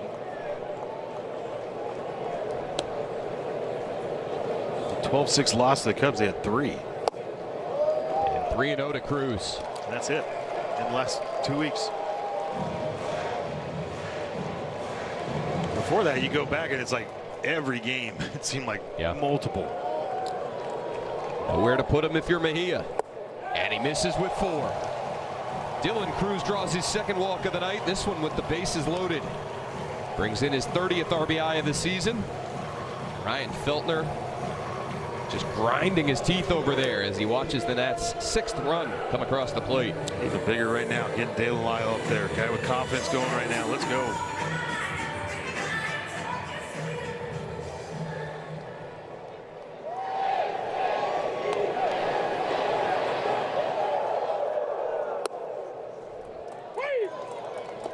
Take strike 1.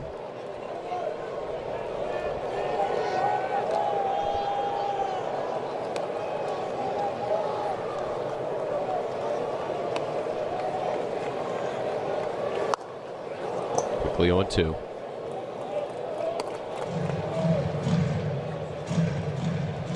Mentioned yesterday that the Nationals had a stretch of, I think it was 4 games without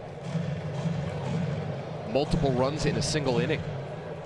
5 in the 5th inning here tonight. Looking for another crooked number here in the 6th. Since August 7th, this one's even crazy. They've only had 6 plate appearances with bases loaded. They'd only seen 18 pitches with the bases loaded since August 7th. Lyle drives one right side. That'll bring in at least 1 more. Ortiz to the plate as well. Over to 3rd goes Cruz. And it's back-to-back crooked numbers for the Nationals. 5 in the 5th and 3 so far here in the 6th. Dillon had struggled with the bases loaded this year. He was 2 for 11. He takes a sweeper and a nice and easy swing. How he started? Sweeper. Went to the four-seamer. He knew the sweeper was coming again. A great job by him. Well done.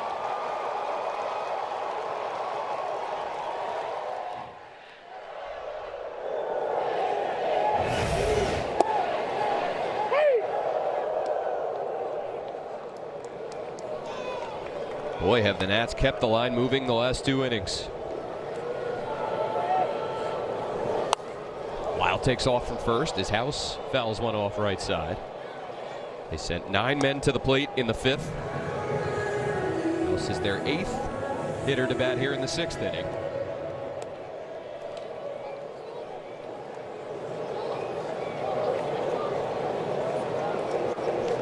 The Rocky coaching staff and players on the other side, they understand when guys are running, why. They know the Pens have been a struggle for both teams. Brady House hammers one out to right center. Deep out there towards the high wall, and Mikey Moniak right up against the chain link fence has it. Holding the Nationals to just 3 runs in the 6th. They've plated 8 in their last 2 frames. And a nice play by the Rockies right fielder. Shuts him down. The Jimenez family are... Well, Saturday, Eric Tolman actually became a live Major League Baseball player. Major League debut, 16 pitches, punched out Asturi Ruiz, gave up a hit, and then got 2 easy ground balls. Everybody loving it. Smiles everywhere. And for huge reasons that we should know. 8-2 now. That's leading the Rockies. Tolman gets the top of the 7th after Cavalli goes 6 innings of 2-run ball. This is away to Brett Sullivan. 98. This is his first time pitching here at Nationals Park. He's been here once previously after he signed with the Nats. Played catch on the field, but now on the game rubber. Firing strike 1 to Sullivan. It's nice to see 97 from the left side. Oh, you're not kidding. Sullivan 0 for 2. Pops it up. Tolman going to give it a go himself. Only one over there, and he makes the catch. Loses his cap, and everything coming up Eric Tolman right now.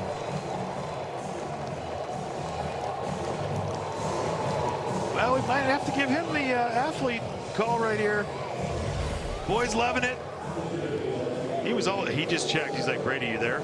Brady.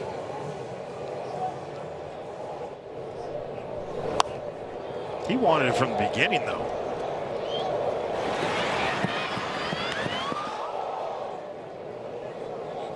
Nicely done. Works a clean big league debut with a strikeout, and then his first batter faced here in his 2nd major league opportunity, and it starts with an athletic play to snare the pop-up. Sullivan down, and here's a pinch hitter for Colorado. Jordan Beck will bat for Zach Veen.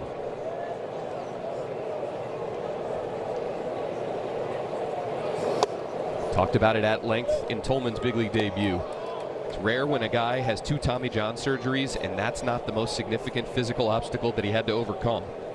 Tolman working back from the 2nd. TJ hopped over the baseline to head out to the mound, crumpled to the ground. And you see the brace on his right shin, calf. His knee gave out, tore every ligament in his knee, lost all nerve feeling in his foot. Had to teach himself how to walk again, how to drive. I asked him today if that injury had happened on your left leg, what would, and he cut me off. He said, my career's done. He has no lateral mobility in that right foot. If that happens to his left foot, he said he wouldn't be able to push off the mound, turn. Because it happened on his plant leg, was able to go through the arduous rehab process, get his way back to have feeling in most of his foot.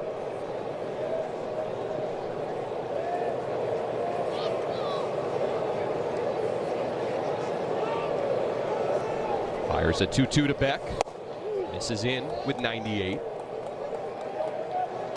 But what a story. It's not just the story, though. We see the stuff. And the strikeout numbers at AAA Rochester, as you like to say, Franny, were real. Oh, yeah.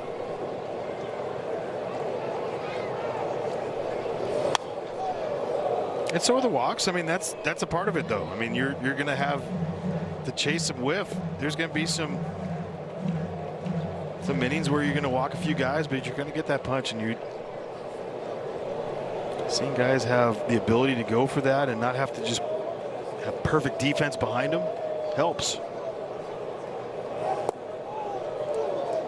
Over but low. K-Bet Ruiz wants to challenge.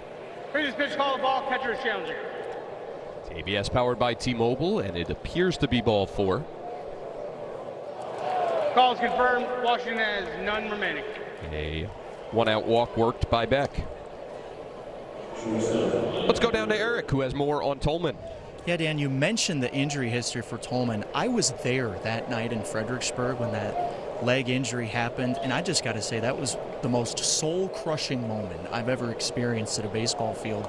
And I was rehashing it with Eric Tolman today, and he said other than the usual emotions of pain and shock, the biggest one he felt was embarrassment because he had just come back from not one but 2 Tommy John surgeries, and he just felt like this can't be the way my baseball journey ends. But this is a crazy note about that. The night before that happened, he was hanging out with 2 of his Fredericksburg teammates from 2023 at their apartment in Fredericksburg.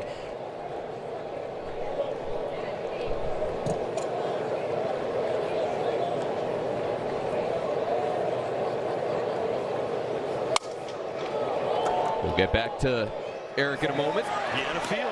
And a 6-4-3 double play gets Tolman out of the 7th. We'll pick up the rest of that story. But Tolman snares a pop-up himself and then induces a double play ball to get the Nats out of the 7 and keep them up by 6. At Farmers, honesty is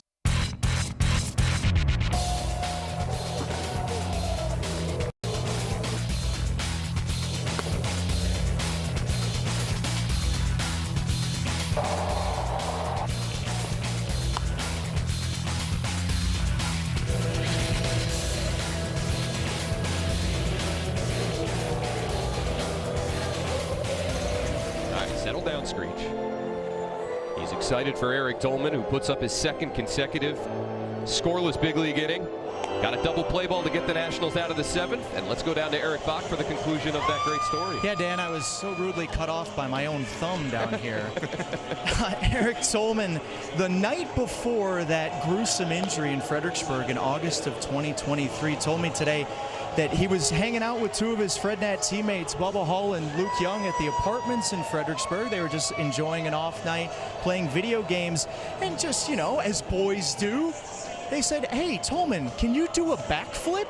So standing in their living room on wood floors, he, standing up, did a backflip and perfectly landed it.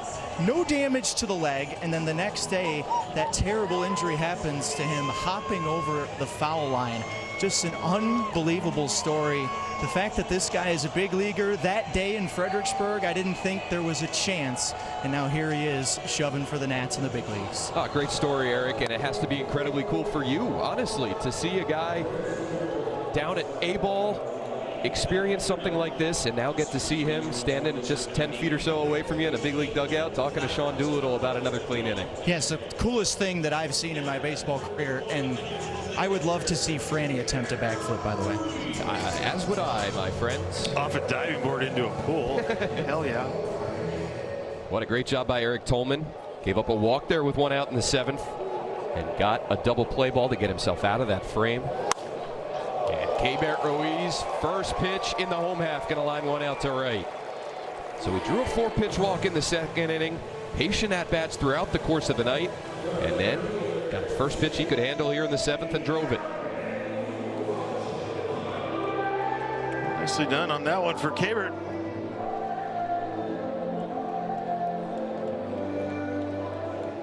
It's a big league debut here for the Rockies. Blake Adams out of their bullpen. Activated just today. First pitch he throws as a major leaguer results in a single, and now he gets Jacob Young.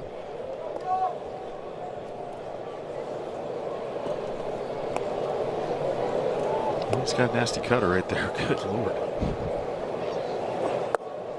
Adams, a 13th round pick of the Rockies back in 2022. Like numbers for guys, but Kirky, they're just going to be. It's yeah. Nobody's going to come up with sparkling numbers. No. Just like you have to take hitters' numbers with a grain of salt. For the most part, unless they're helping you. Or there's Zach Veen. 6.52 ERA. 1.49 WHIP. Nationals out of ABS challenges the rest of the way, so Young had a feeling that was not a strike, but it is now 2-2.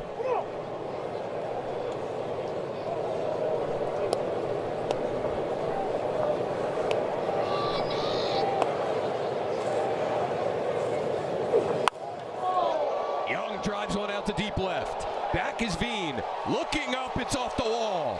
Great read by Ruiz down at first. He's going to give Victor Estevez a chance to send him, but the stop sign held up. Jacob Young 2 for 4 tonight, and there's 2 in scoring position with nobody out. I thought that was out. Let us check this out right now. Great swing by him, elevated cutter. Watch it, put his head down. He thought he had it. No big deal. I have it. Yeah. Wait, no. He didn't, because the ball goes off the wall. Stuck right there in the fence. Came back down. Good swing. If you're going to get fooled, it's good to get fooled as you're rounding first base, because you've not pimped it too hard. He stands at second with Ruiz at third. And a chance for Jorbit Bibas to add on. Slaps it foul left side. I have a feeling the guys in the dugout are they're going to let him know. You got 10 this season, and now you think you can showboat? They might not, too, because, I mean, just for taking that one away, it's still the talk, so why not?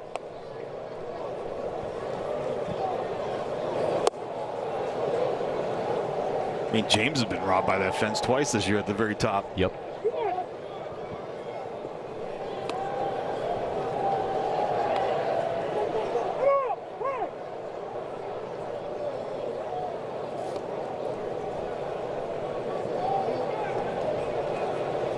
Nationals, for all their youth this season, only 6 big league debuts on their roster. Tolman the most recent. Blake Adams is now the 11th Rocky to make his big league debut this season.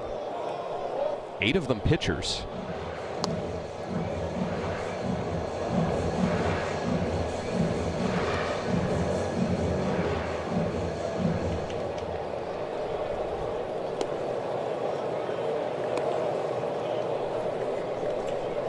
Another 2-2. And another one to the opposite field foul. Four-simmer cutter. Got a curveball that'll throw to lefties. Changeup.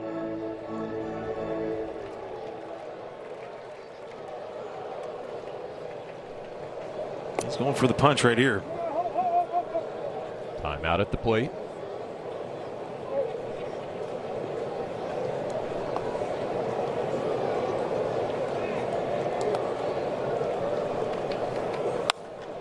Bibas up the middle. Out to shallow center. That's falling fast. JY with a great read. That'll bring in 2. Jorbit Bibas a bloop single. And the Nationals reach double digits. Jacob Young with the read of the night, too. Fantastic job by him. Jorby, great job to just punch it out there. Find a way. Gets jammed on it, lofts it out there, but watch Jacob Young at second base. A little half step back and then great read. He knew it was falling. Great teammate right there. Pick him up 2 RBI. The Nationals' 3rd consecutive crooked run inning. 5 in the 5th, 3 in the 6th, and 2 here in the 7th. Bibas now 3 for 4 tonight. Nunez retired on one pitch. Second 3 game of the year.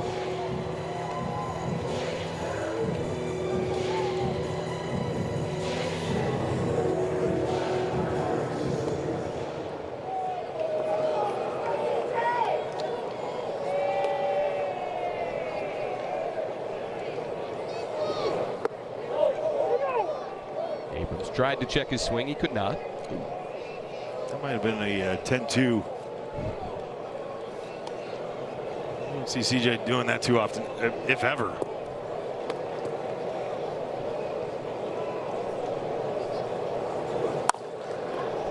Chopper out to short. To the bag goes Ritter, and then turns the 6-3 double play. But the Nats get 2 more. Jorbit Bibas plates both, and it's 10-2 Washington. The DQ. Well, join us here at the ballpark this Saturday, August 29th, as the Nats face the Marlins. Get a James Wood bobblehead presented by Pedigree. It's the last bobblehead of the season. That's pretty awesome, so don't miss out. Get your tickets now at nationals.com/promos. The Nats didn't have a hit through 4. They've scored 10 runs in their last 3 innings. They reached double digits for the first time since August 5th at Philadelphia. And here's Clayton Beeter to work the 8th. Ground ball right side. Bibas to his left. It's that sharp grounder off the bat of McCarthy. Get some work in here. Clayton Beeter. 43rd game of the year. 5-4, 3.63 ERA, and really, I think it's about getting him into a good spot right here. Number one, it's the 1, 2, 3 guys of their order. You want to get a good inning in there, but you also want that feeling, not the pressure of the 9th right now. Soft landing, but not. Right, soft landing because of where the game's at, but not because of their 1, 2, 3 in order.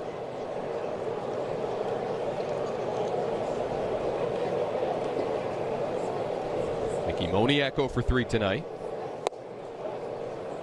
Slider lands to make it 1-1.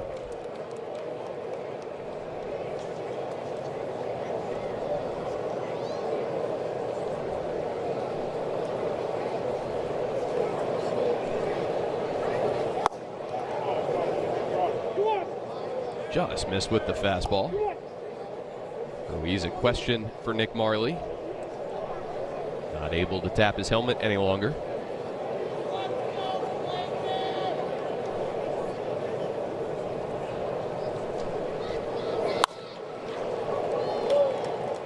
And a single out to right center by Moniak. His first hit of the night. One aboard with 1 out.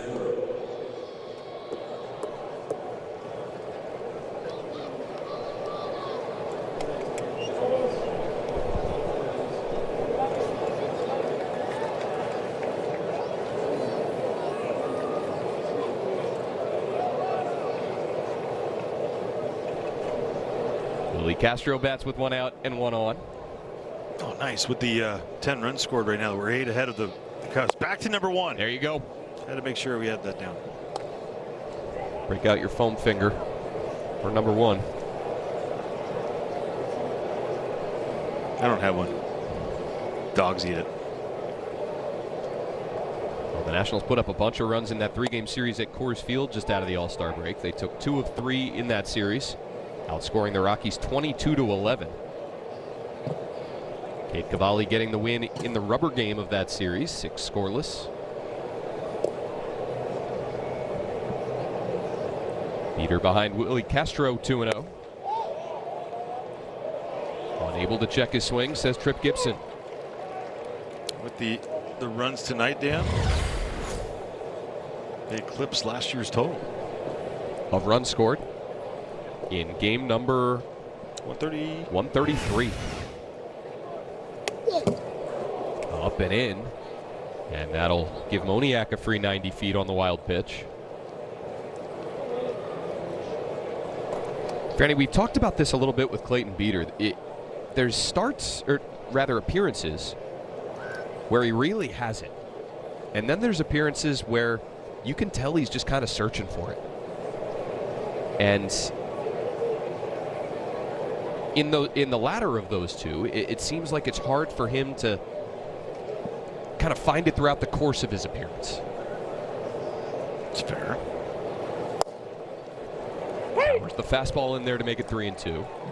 I think that's the frustrating part for Clayton, is that he's just trying to, like, why can't, why do I throw one off the backstop? Why do I bounce one in the dirt like it's just past the grass? Good slider there to get past Castro. And you think about those at bats, like as a hitter, you're going like, oh, this guy doesn't have it. There's no way. And next thing you know, he does that, right? He punches you out. So same thing goes in Clayton Beeter's mind, because this is a nasty slider. You talk about in zone sliders from him. Just filthy.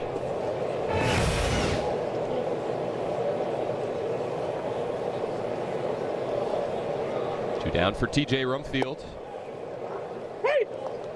Another slider in the zone.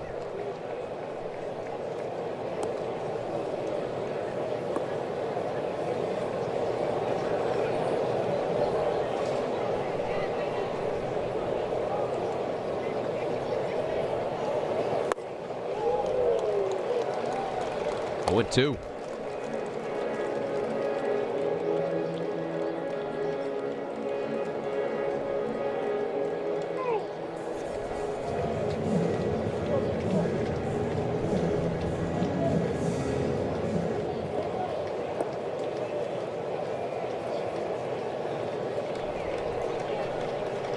Moniak a leadoff second.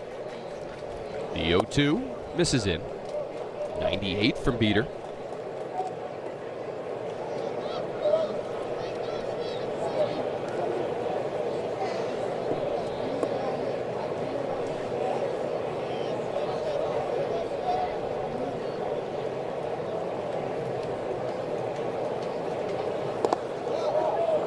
Dirt. Ruiz keeping it close.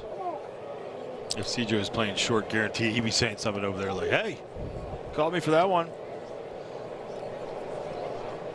For every strikeout recorded by any Nationals pitcher this season, the Washington area Toyota dealers will donate $50 to the Children's Inn at NIH.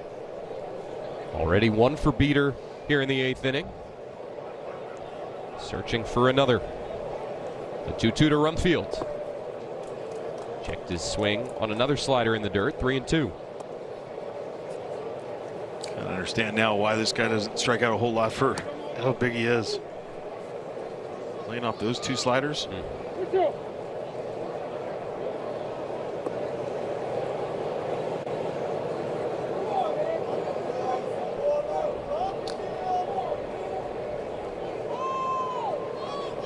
The payoff. Misses in.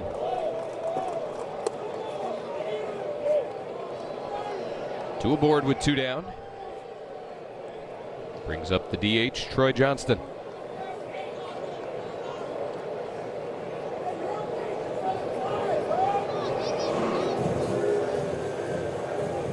That's the other part that we've seen from Cabert the last couple of weeks too. He's taking charge.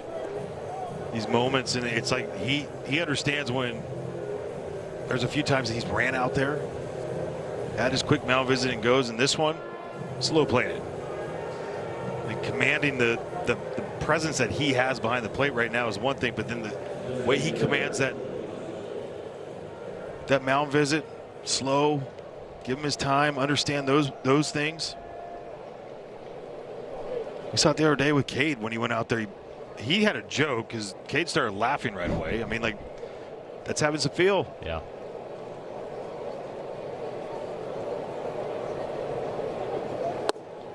I mean this question sincerely. Is it important for catchers to be able to not just deliver a pump-up message, but be able to bring a little levity? Yeah. Well, I was going to say levity. Like, be able to lighten the mood a little bit if things are going tough for a pitcher. Yeah.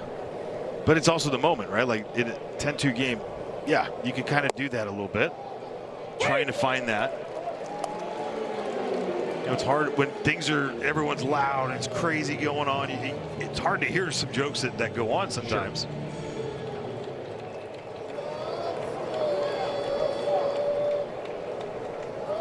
Peter ahead of Johnston, 0-2.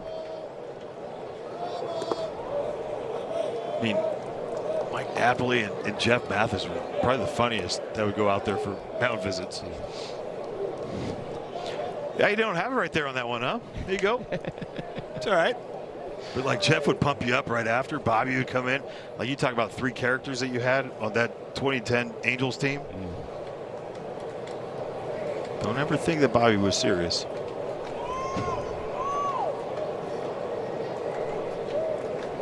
Peters 1-2. Runner goes from second, and that one got Johnston. A yanked fastball below the bases on the hit by pitch. So Johnston's been hit twice tonight, once while standing in the on-deck circle, and once on a pulled fastball by Clayton Beeter. And that's the stuff, right? It's just the misses are huge. Dustin Glant to the bullpen phone. Simon Matthews to the mound this time. For the first time. Made that adjustment yesterday.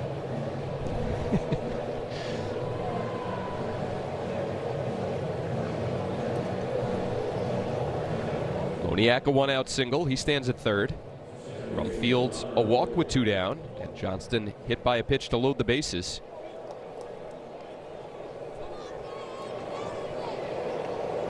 In steps Connor Norby.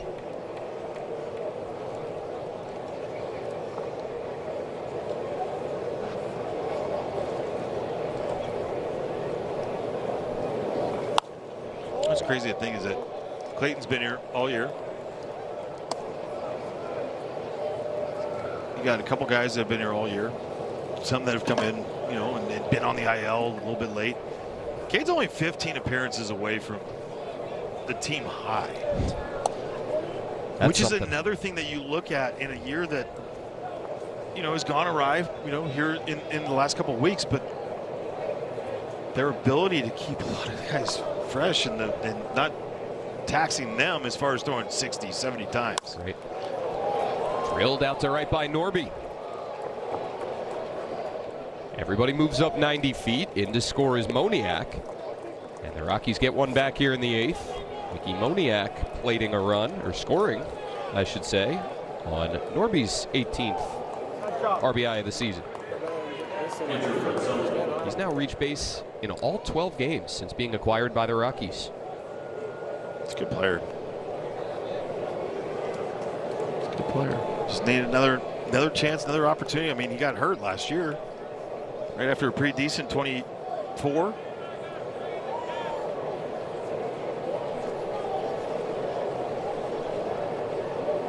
Brett Sullivan now bats with the bases loaded. Swings through a high heater for strike 1.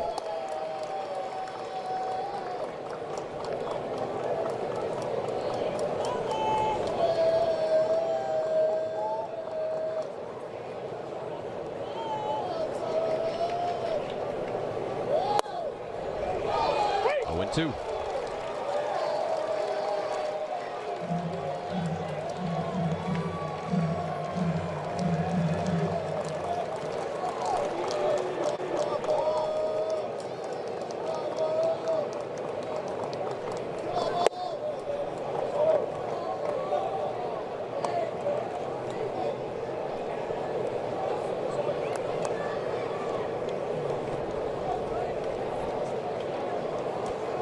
Long inning for Clayton Beeter.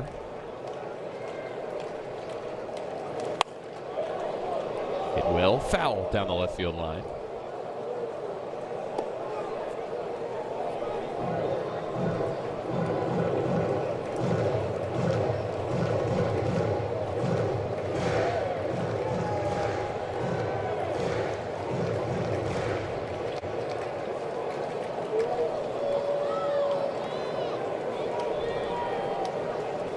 Rumfield at third, Johnston at second, Norby at first. Another 2-strike pitch. Misses in. Gotta think, given the pitch count and the situation, that this is Clayton Beeter's last hitter. I think you're right. Yeah, fair assessment. Got Jordan Beck on deck. A 2-2. At the bottom of the zone. Clayton Beater allows one in the 8th. Keeps the Nats up by 7.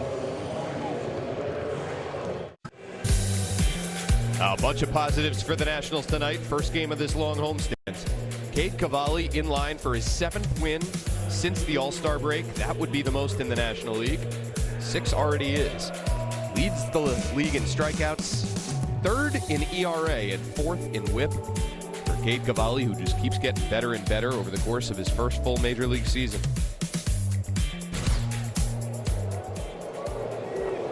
Line to pick up win number 12 overall this year. And if the Nationals hold on, which in good shape up by 7 at a minimum to the 9th inning, the Nats will have won 8 games since July 28th.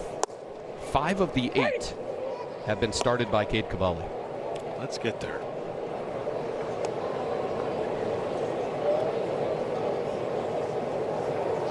It's been the stopper over the last few weeks. Coming off a tough road trip, the Nationals bats have provided some thump over the last 3 innings, and Cade Cavalli delivers another quality start. Well, it's fair to say that he hasn't just been the stopper, he's been the hope. As Ortiz singles to the opposite field, continuing a nice run of ABs. Well, another big story. CJ Abrams back. Leadoff walk, gets a stolen base later on. No big deal. Moving pretty good. Oh, let's have an RBI double. Had a stolen base after that. And another run scored. Nice to see number 5 back.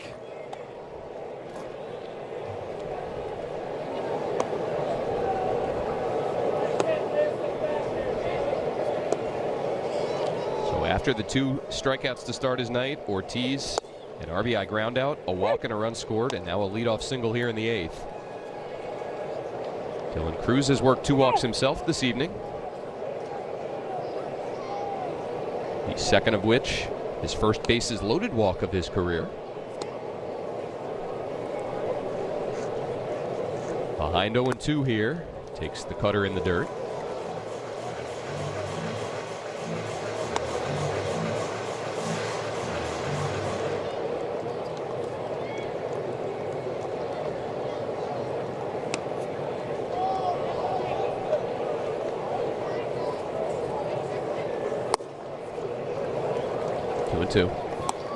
Talked about how the lineup has felt different without James Wood and CJ Abrams over the last 4 games. Still waiting on James to return, but already feeling and seeing the difference of having CJ Abrams back atop the order. It is different. No matter what. It's always going to be different when one of those guys is back in there. Now, does it mean that it's always back? No. But when you have 60+ homers gone, I mean, technically almost 200 runs scored between the 2 of those guys. Yep. It changes everything.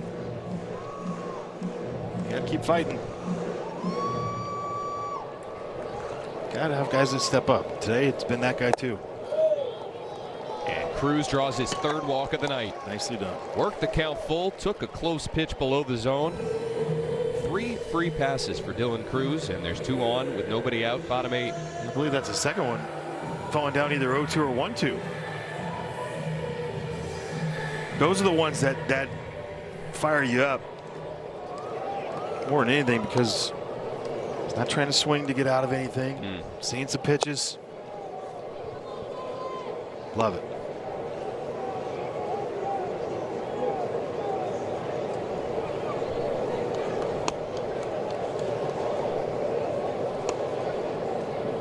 And 1 on Lyle.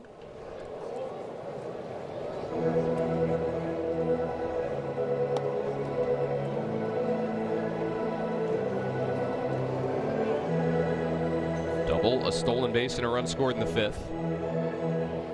A 2-run single in the 6th.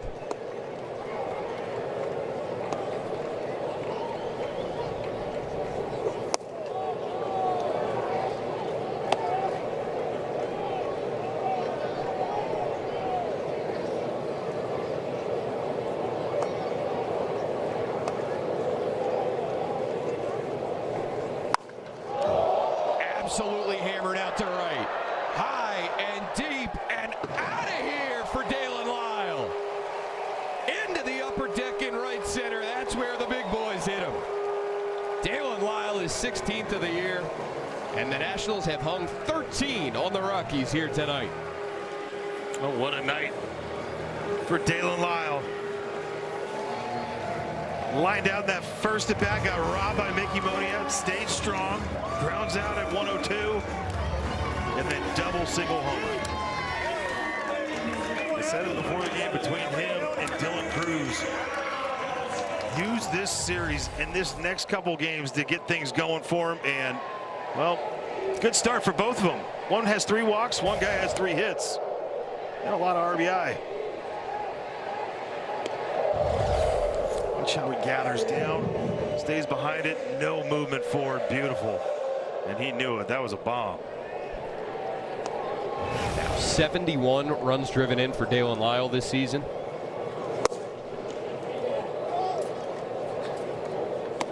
Previous pitch, call the ball, catcher's challenging. ABS powered by T-Mobile. Call's confirmed, Colorado has no challenge remaining. 1-1 to Brady House.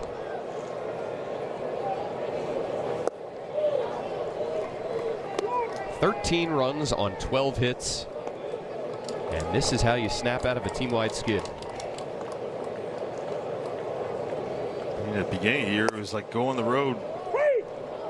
Can't wait to get back on the road to see how they were playing, and now it's like couldn't wait to get back at home. Yeah. Last 2 road trips have been tough.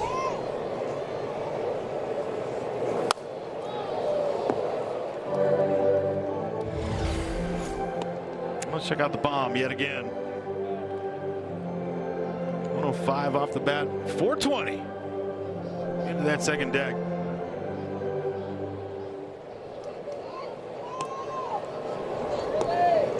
You don't get red seats there, but that's still a bomb.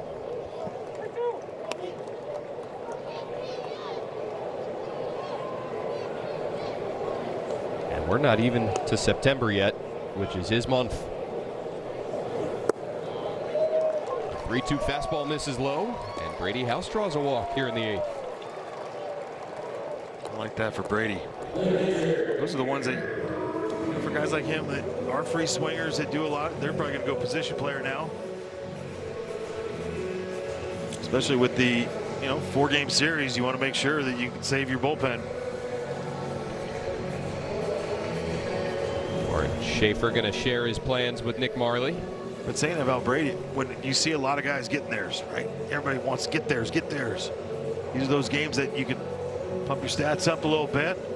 To take those late walks, they matter. Tough big league debut for Adams, who retires just 3 Nationals hitters. Gives up 5 runs on 5 hits.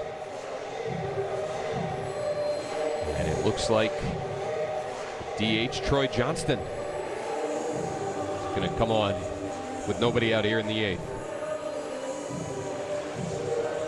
He's taking the arm sleeve off. Crazy day for him.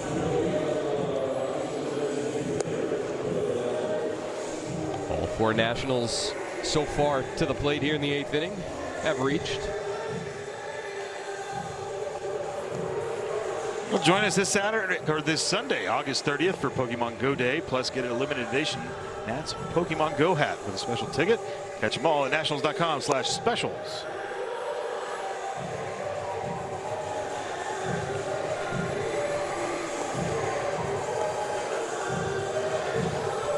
Feeling good at Nationals Park tonight.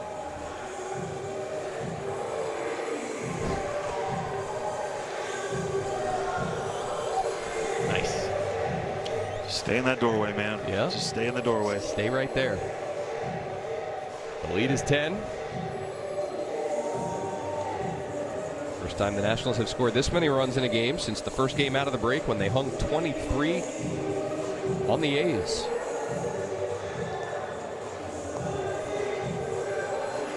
Oh, pitched in high school at Rogers High School. Had to go deep dive. 4-year captain.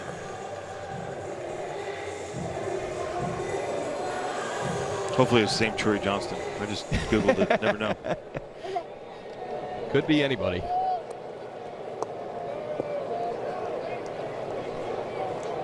And homer for Dalen Lyle, the second longest hit of his career. Only one eclipsing it. The one at Cincinnati back on May 12th. Yep, same guy.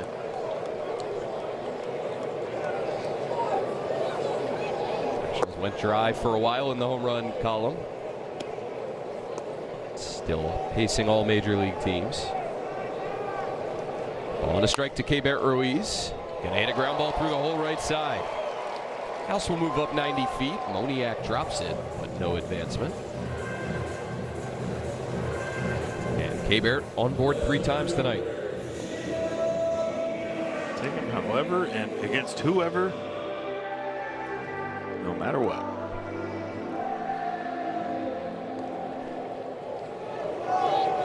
Jacob Young has already reached twice.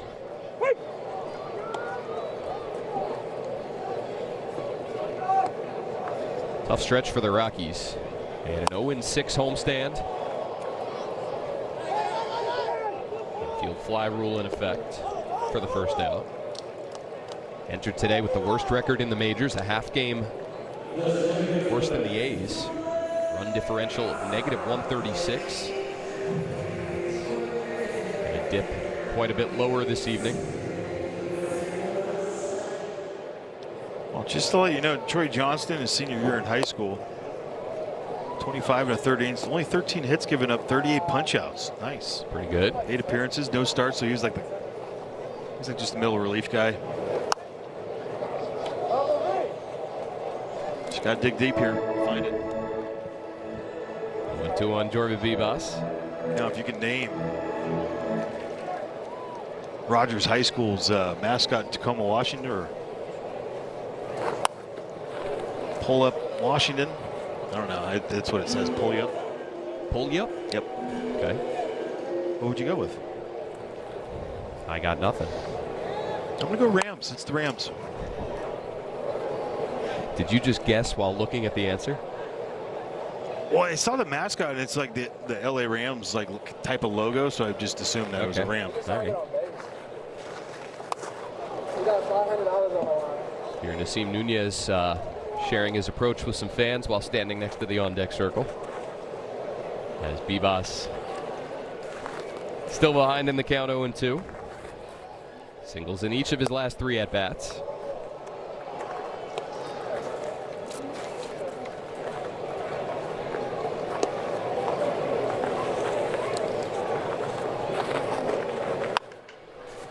Grounds one right side. Laying out for it is Norby. He'll go to second for 1. And the trail runner Ruiz out there. House moving up to third on the 4-6 fielder's choice. And is Norby okay? Landed a little hard on that one, but I'll tell you what. Just I say it. It reminds me of just who this guy is. Like we've seen it in the past, right? Just play all the way through. Yeah, he's a grinder.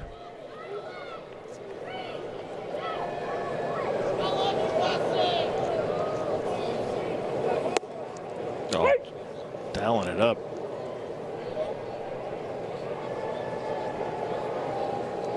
Ninth time this season that the Rockies have used a position player to pitch, the most in the majors. Nunez sends one out to right for Moniak. But the Nats have scored at least 2 runs in 4 consecutive innings, and this time all 3 come in off the bat of Dalen Lyle.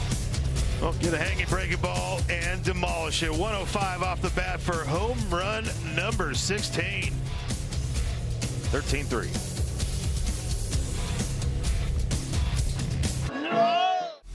This copyrighted telecast is presented by authority of the Washington Nationals and may not be reproduced or retransmitted in any form. And the accounts and descriptions of this game may not be disseminated without the express written consent of the Washington Nationals. Thank you, Bob. To the 9th inning we go. The margin is 10. And Jake Bird is out of the Nationals bullpen to try and wrap this thing up. Face Jordan Beck leading off the 9th. A grunt and a fly ball. Lyle towards the line, now in for the first out. Looking at quality outings in a row, stacking them for Jake Bird. 43rd game of the year. He and Clayton Beater, team leaders. Just seeing him use that four-seam fastball quite a bit more. Lefty's getting a, I mean, it's four-seamer, sinker, rare curveball, but the sweepers there. Righties, it's just changed to really load up some heaters.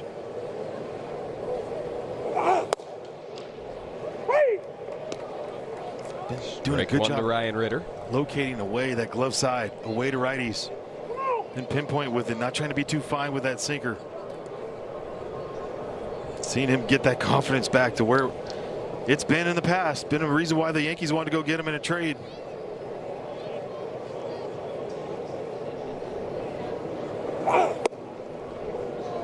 Away with the sweeper. But look at where that first pitch fastball, Yeah. That's the stuff I love to see. Like, guys working on stuff, really trying. Four-seamer, then try to go sweeper off that. Big X on that. And elevates the four-seamer. 1-2.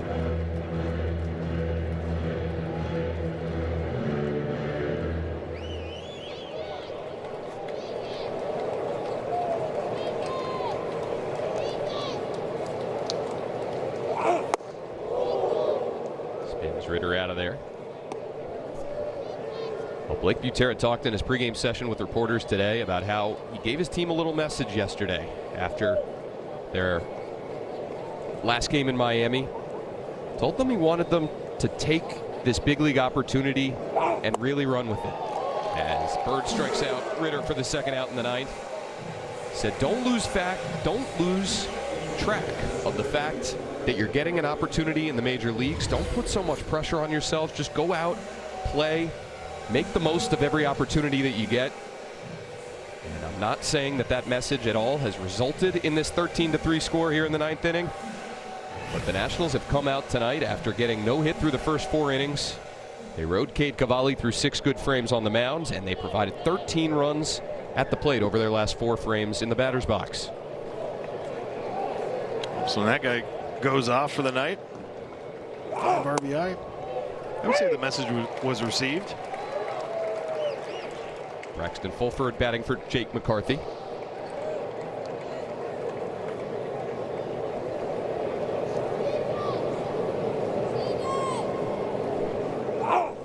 Nice. Nasty sweeper, 0-2.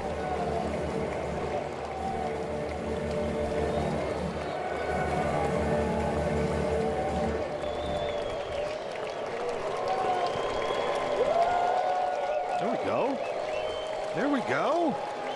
Crowd here at Nationals Park coming to its collective feet. Off a 1-8 road trip. Great start to the homestand tonight.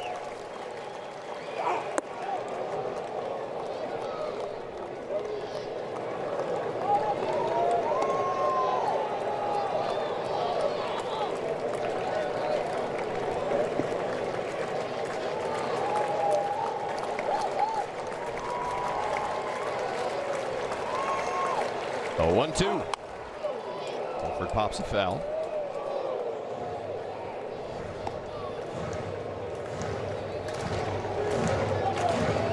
It's like what I see right now out of Jake Bird.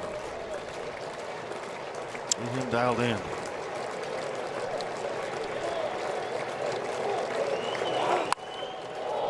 Out to right center. Struck well by Fulford. Cruz giving chase onto the track. He has it. And the Nationals wrap up a 13-3 win here in the first game of this 10-game homestand. They snap a 3-game skid. Cade Cavalli picks up win number 12 on the season. Dale and Lyle drives in 5. Fantastic bounce-back performance by the Nats here tonight. What, 5 guys scored multiple runs. Brady's the only one that didn't. But the part that you look at with this team and how they responded tonight, are the Rockies struggling? Yes, that shouldn't matter. Like, it shouldn't matter. You got to go out and continue to play. And it looked like the first couple innings were just kind of ho-hum, you know, like almost playing to them. And right now, you just got to get out there and get after it. And that guy right there being back in the lineup for C.J. Abrams, huge. 1 for 4, had a walk, couple steals, double. But you see the energy that comes out off of this with that guy being back.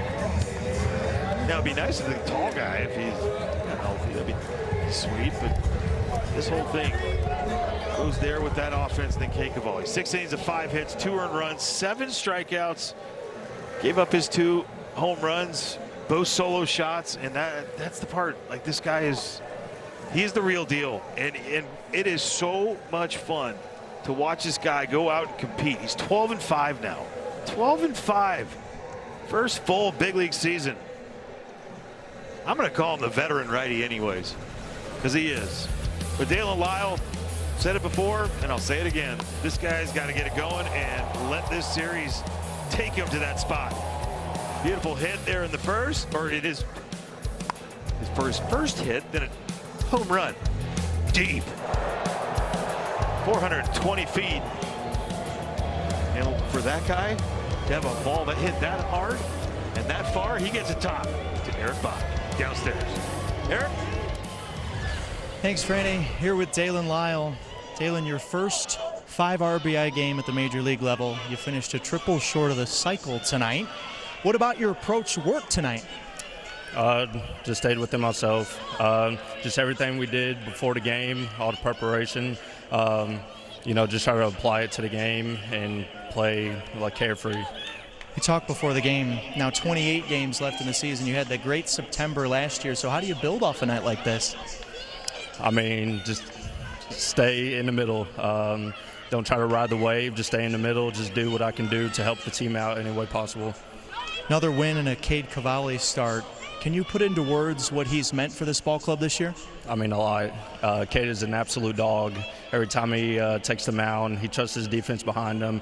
And, Cade's awesome, man. It was a rough road trip. First game of the longest homestand of the season.